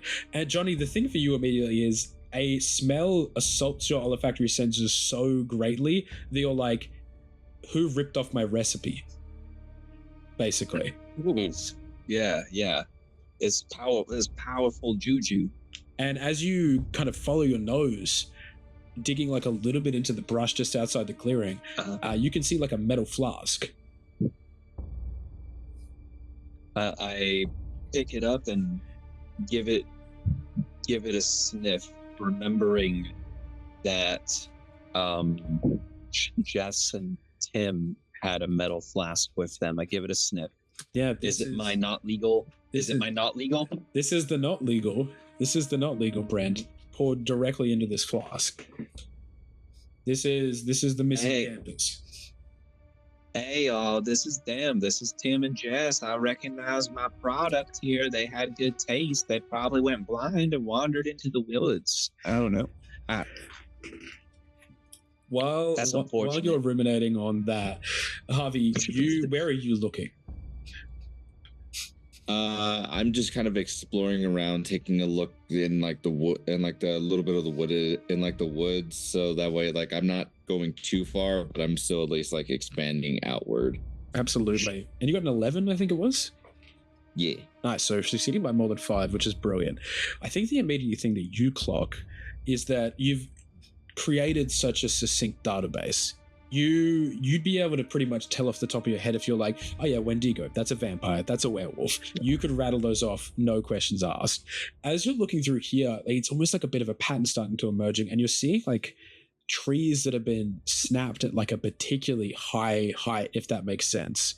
And this doesn't match anything in your database right now. This is large. Something barreled through here. Hey guys, can y'all come here real quick? Yeah, sure. I'm gonna point up to the trees. Do y'all see anything particular about these trees? Yeah, as you guys all look up at the trees that Harvey's pointing out now, yeah, you can see like something large barreled through here. Thing that big out here normally? Exactly. Did you know, Harvey? Not that I know of. You've seen my database. I've documented sizes for everything. I've never seen anything this big. I feel like 8 feet is maybe the biggest thing I've seen you clock. Just what I've seen in that document, but. And you would have to assume that much. Whatever this is in the pattern of like the trees that it's hit, you would have to assume that like 8 foot is probably where it started. Like if that was someone's head, that's probably where like whatever the back of this creature would have been. Yeah. Johnny whispers under his breath, "It's the Pisosaurus Rex." Did you just name it the Pisosaurus Rex? Yeah, I don't think that name's sticking if it makes it into my book. No. Well, it's a working name, okay? Let it simmer. It's a yellow, let it mellow. Understand? Oh. And finally, Gerard, I want to highlight that Johnny is so serious. He's like hard looking up like at the trees side to side and be like, "It's the Pisosaurus Rex." Oh my goodness. Gerard, what were you searching for with your reflex? I was seeing if there was any further signs of like blood, or actually probably more to the point of like how long this has been here, or if it was like sort of ghost shipped. You know what I mean? Like people have just disappeared, or if there's clear signs of like struggle. All right, well, attack, you get a fate token for referencing my favorite movie, Ghost Ship. Firstly, but I don't want to talk about that right now. The date wise, it matches up with exactly with what Johnny said. Like this would have had to have been the same group of people. If the flask probably wasn't enough, it's like, oh yeah, this is definitely it. I think you probably like have a little bit of a peek into the tent, like, you know, flip it open a little bit with your knife there, you can see those like two like kind of silvery reflective blankets in there, but otherwise it looks like an undisturbed campsite. Like it looks like someone was like, I'll come back to this later. There's no like signs of struggle. There's like nothing like ripped in the tent. Like the tent pegs are still secure, damn it. Like it is very much like a they up and left and there's no sign of the bodies. Right. There's clearly no struggle here. Is there likely of is not headed further up towards the ridge, maybe? Is it possible to do like another kind of check just to like just taking in all this information, just to kind of look at, especially if I've hiked this area before, something that looks like the ground's been disturbed? Yeah. What I think for you, like I think that would be a lore check as well. I know we're using a lot of the same abilities, but I think for you, like that's right in your pocket. I think to put the pieces together, I'd say it's probably going to be about a 12. Does that feel fair? That sounds great. I rolled a 10, but I'm going to go ahead and use 2 fate tokens. Stunning, absolutely. You start piecing it together. The size of the bulk of this creature would denote more carnage, right? Like you would think that if something like this barreled through this clearing, then there has to be like some sign that it barreled through the clearing. Like it just makes sense. But the fact that the tent is undisturbed and the fact that like there's no sign of these poor people save for like this flask, it doesn't make a great deal of sense unless something was trying very hard to cover its tracks. I think on a 12, you start to piece through it, and you can see, how are they going to hide broken branches? That's just, it's not possible. Like, you would have to climb up there and like cut down the tree to make that look different.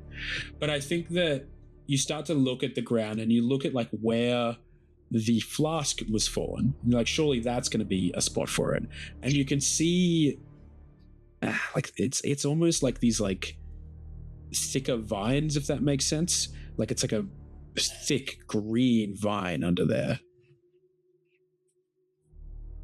Out of character, I'm like, I have suspicions. Good. Fabulous. We'll see if my character figures it out. Incredible. Okay, so take some notes of the vines and the fact that there weirdly is no signs of ground otherwise disturbed. Yeah, it's almost like whatever was barreling to the clearing, something or someone has made an incredible job of making sure that this just looks like two hikers having disappeared. But it's only when you start to go out of the clearing, you're seeing like these large, like thick, like almost like snake-like vines, basically. And it's like they don't grow here. There's none like you haven't seen any of these other vines around.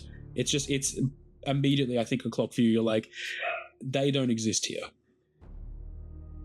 And I think that's probably like, were they hoping that nobody would notice or look further in, basically? Or was it just an attempt to maybe they just don't care? It's tough to say. They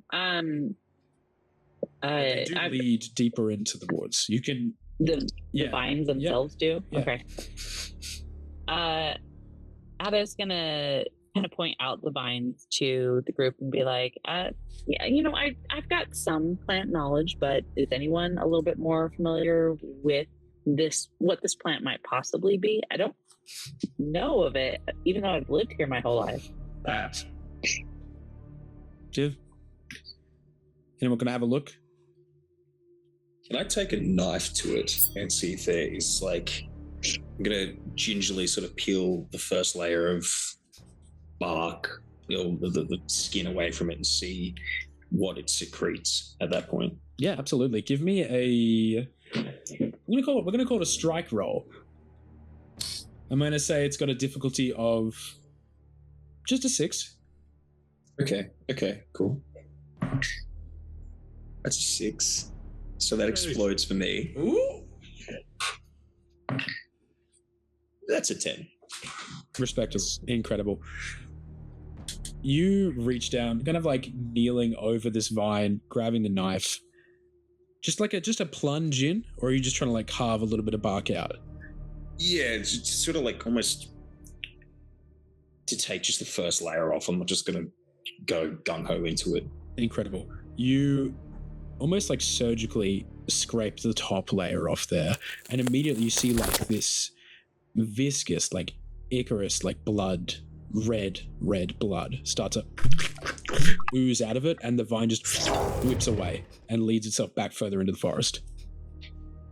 Oh, Something That was probably weird, knows right? you're here. I'll startle like a bit, trying to make sure none of the ichor gets on my suit. That I don't know what plant that is, or if it was a plant at this point. Did it just? Yep. Like that. Okay, got it. That happened. Yeah, that disappeared. We haven't. Has anyone hunted plants before? I think that's a plant. Hell. No. Maybe. Johnny. I mean, what? I just sometimes, story. for instance, nothing. Why you guys looking at me funny? Nothing. Just sometimes. I feel like you have a story that you want to tell us, and I'm.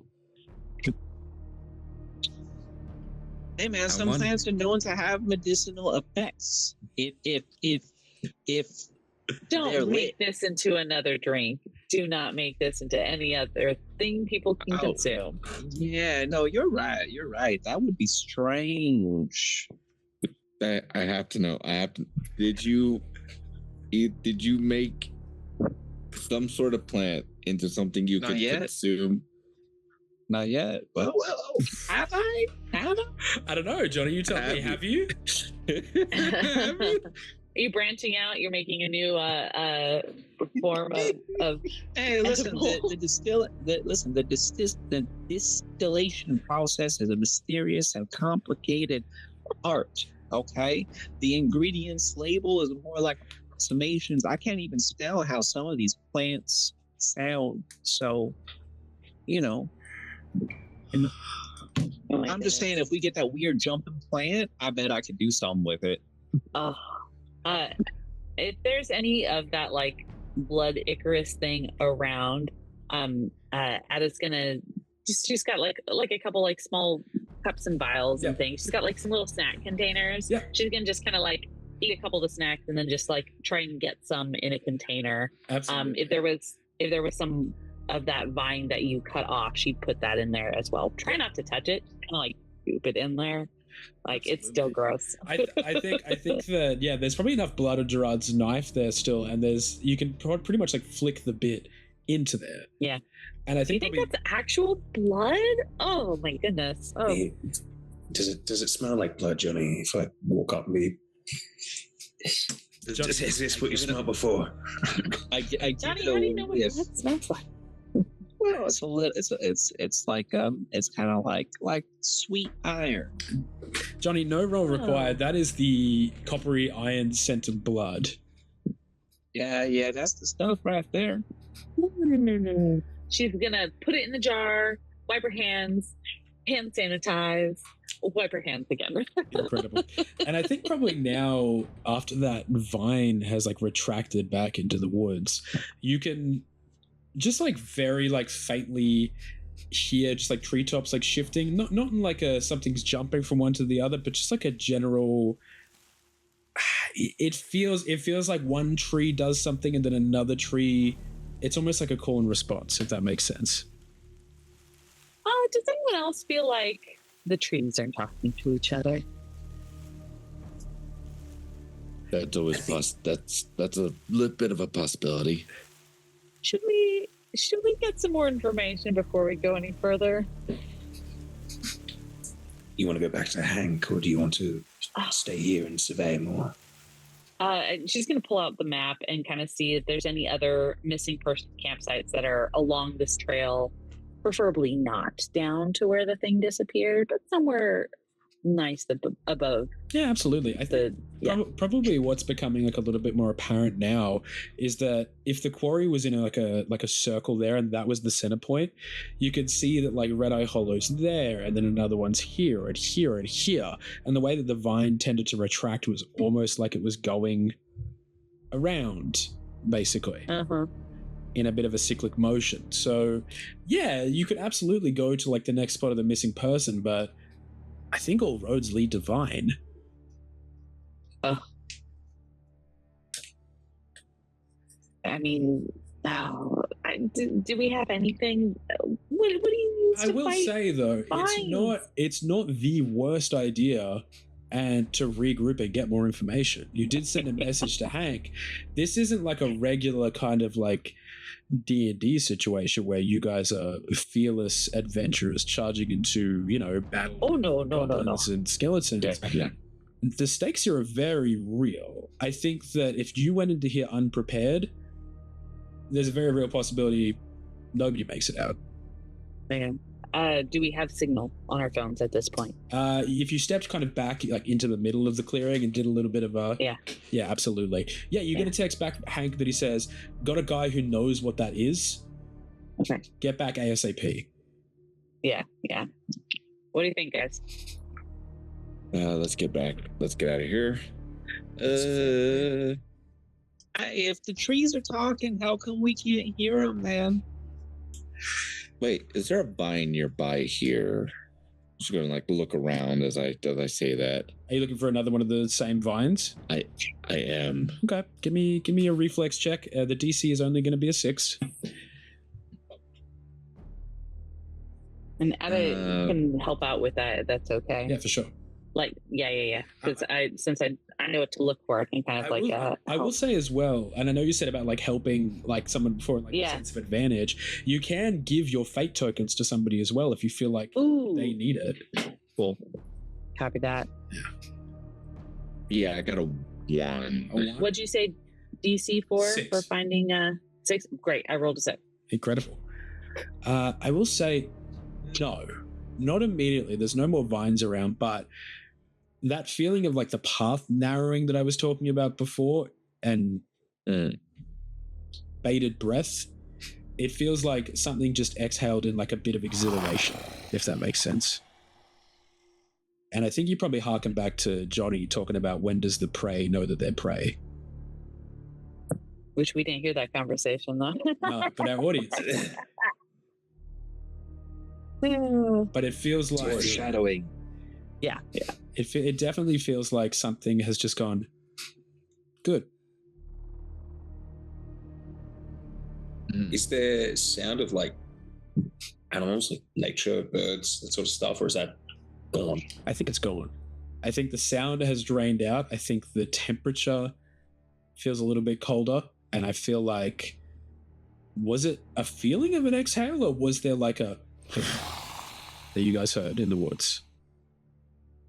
You tell me right now what your character would think. Do you think they heard something, or do you think it's just a feeling? For Abba, it's just a feeling. It's a feeling. Okay. I think it heard something. How he heard it? Yeah, I think Gerard would probably have like a deep inhale to see what scent is currently in the air. He definitely feels like it was tangible. It was real. Yeah.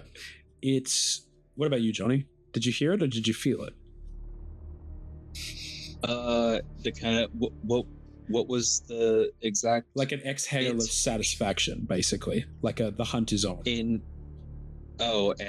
from us messing with the second vine, messing with the vine, full stop being here. Yeah. I think it would be, would I have heard it or would I have felt it? I think this is a feeling. Nice. I think this is like, he probably has his hackles raised in a sense, just kind of being in here. And you guys don't know him, but his charm is kind of like it's filling the space of, this is a territory, this is a domain, this is someone's domain. I think that's something that he's probably keenly aware of, goofy as he is. I think he knows. Incredible. Harvey, I would say with the fact that like you heard it, you know when something's in the peripherals of your vision and you have to whip around but like nothing is there, like and you have to keep looking because you know that something is like sneaking up on you. I would say all the hairs in the back of your neck are standing up and you very much feel like a rabbit at the moment running away from a wolf. And I think for you keep flicking around because something is just like flitting in between the trees on either side. The rest of your companions, they definitely seem on edge, but for you it's like there is a tangible thing and you're starting to hear like and these sounds of these massive footfalls. What are you guys doing?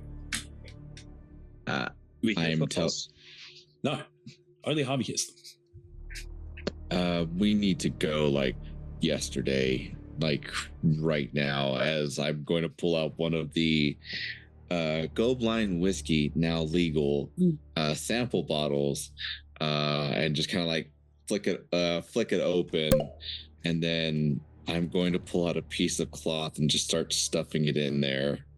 And I'm going to pull out a lighter at this point as I'm like starting to push people to like get down the path that we just came from. Absolutely. And I think the urgency of Harvey at this point, you're like, shit, like there must be something following us. As you guys begin to book it back there, Harvey, you can feel like almost like on like the nape of your neck, like just this like of this breath like following you down.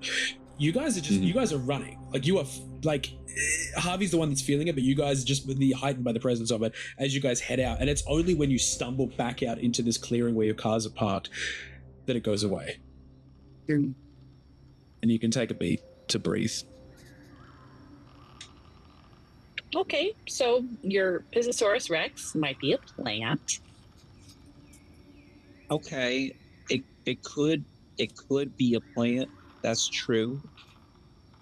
It's a fauna rex. Yeah. Yeah. Your book. Yeah. I named it fair and square. Ada. Okay. It's a fauna rex.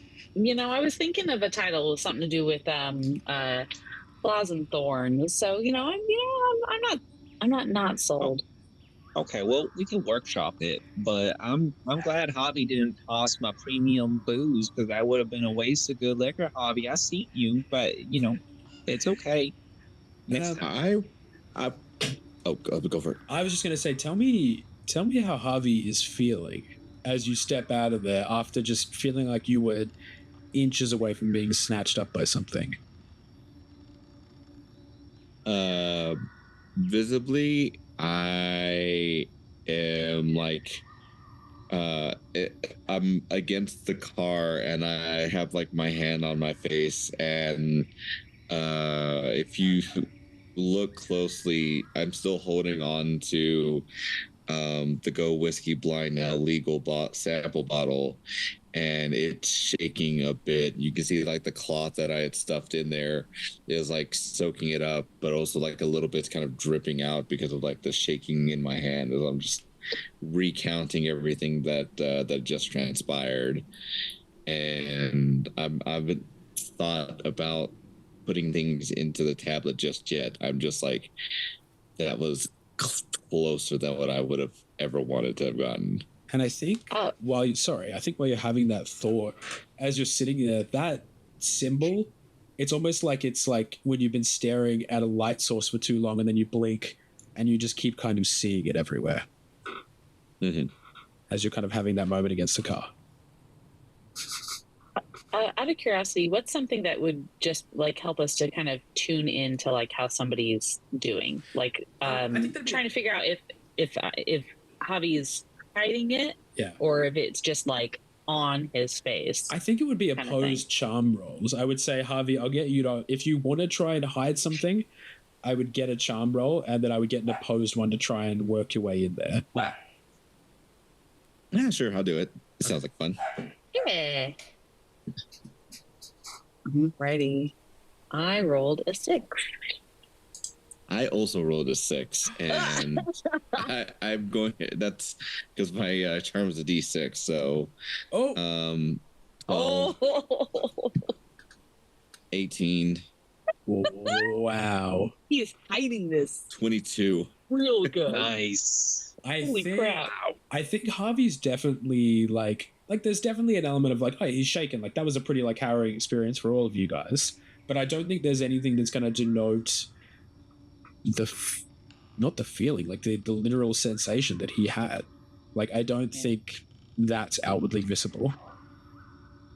I think Ada's gonna like look at him, and because she's like maybe a little bit shaking, especially because we ran down that hill. Yeah. But like go like, okay, no, he seems like he's okay, and she's gonna kind of have this false confidence that she thinks like, oh, if he doesn't seem like if he's cool and calm on the outside, she's gonna be like, oh, maybe it wasn't that big of a deal. Like we can do this.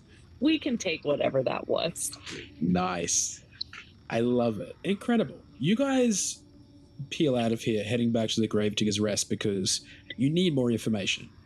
And I don't think that's you didn't turn tail and run, but it'd be ill-advised for anybody to go in ill-equipped.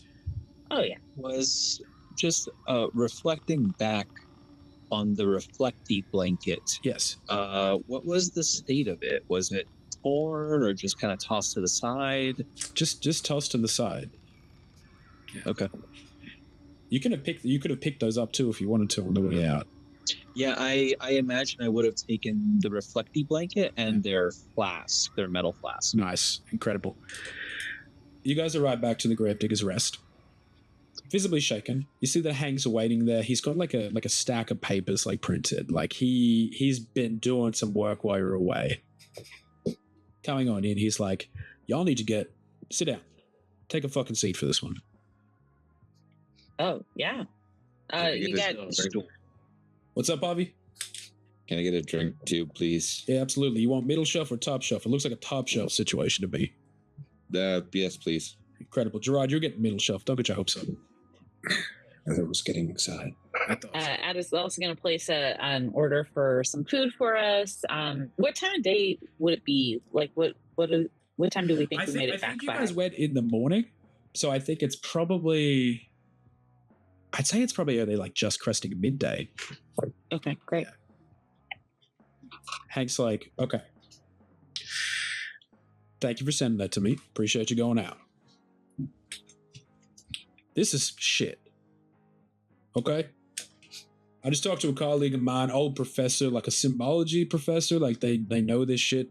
What's her name? Dr. Rachel Whitmore, I think her name is. We saved her ass one time. She helps us out, but look, I set up a meet with you guys, basically. You're going to want to talk to her. She does this for a living. She doesn't know what it is exactly that we do, so maybe just try and keep it a little bit on the fringe for her. But she's got the lowdown on the symbol. She says it is like bad news, like old bad news. You know what I mean? Like, and I think the interesting thing is that when somebody makes a discovery of something old, they announce that, right? They're like, hey, I found a cool old artifact, or I found like a group of like symbols that never existed, or a dead language. That's going to be announced. This is one of those things, but there ain't been a fucking peep of fanfare about it. So, no, you go. Oh no, so she's seen it before, meaning whenever she came across it, it still hadn't been shared or publicized. Interesting. And that's what probably gets my hackles up. Also, and I'm gonna need to get it like from you guys specifically, but remember that Blevins kid who was talking about, the one that's been looking at shit? He said there was something like vines or something nearby. That ring any bells to you guys? Oh yeah. And she's gonna pull out the gross little snack container. It's got like a little bit of greenery and a lot of blood. Ooh. Well, you think we got a sample? Okay.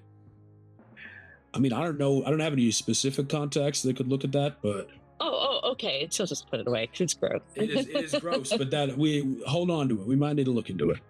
Okay. I set up a meeting with them. She'll be with you guys at the library, funnily enough. Oh, wonderful. Yeah, so you're on home turf. You got the home field advantage. Yeah, I'm going to make sure we have a private meeting room, though. I'd say that's for the best. Okay. Y'all look shaken up. Hang out here as long as you need. Get your food. Meeting's not till tomorrow. I think y'all deserve some rest. For sure. He walks away, and just being conscious of everyone's time, because I know it's probably late for you guys. You see, the last shot that we get, Harvey, is you.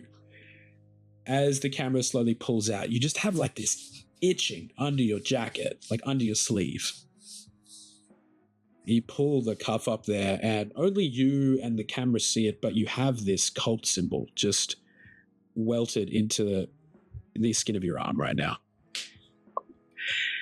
And that is where we're going to end this episode of Crossroads.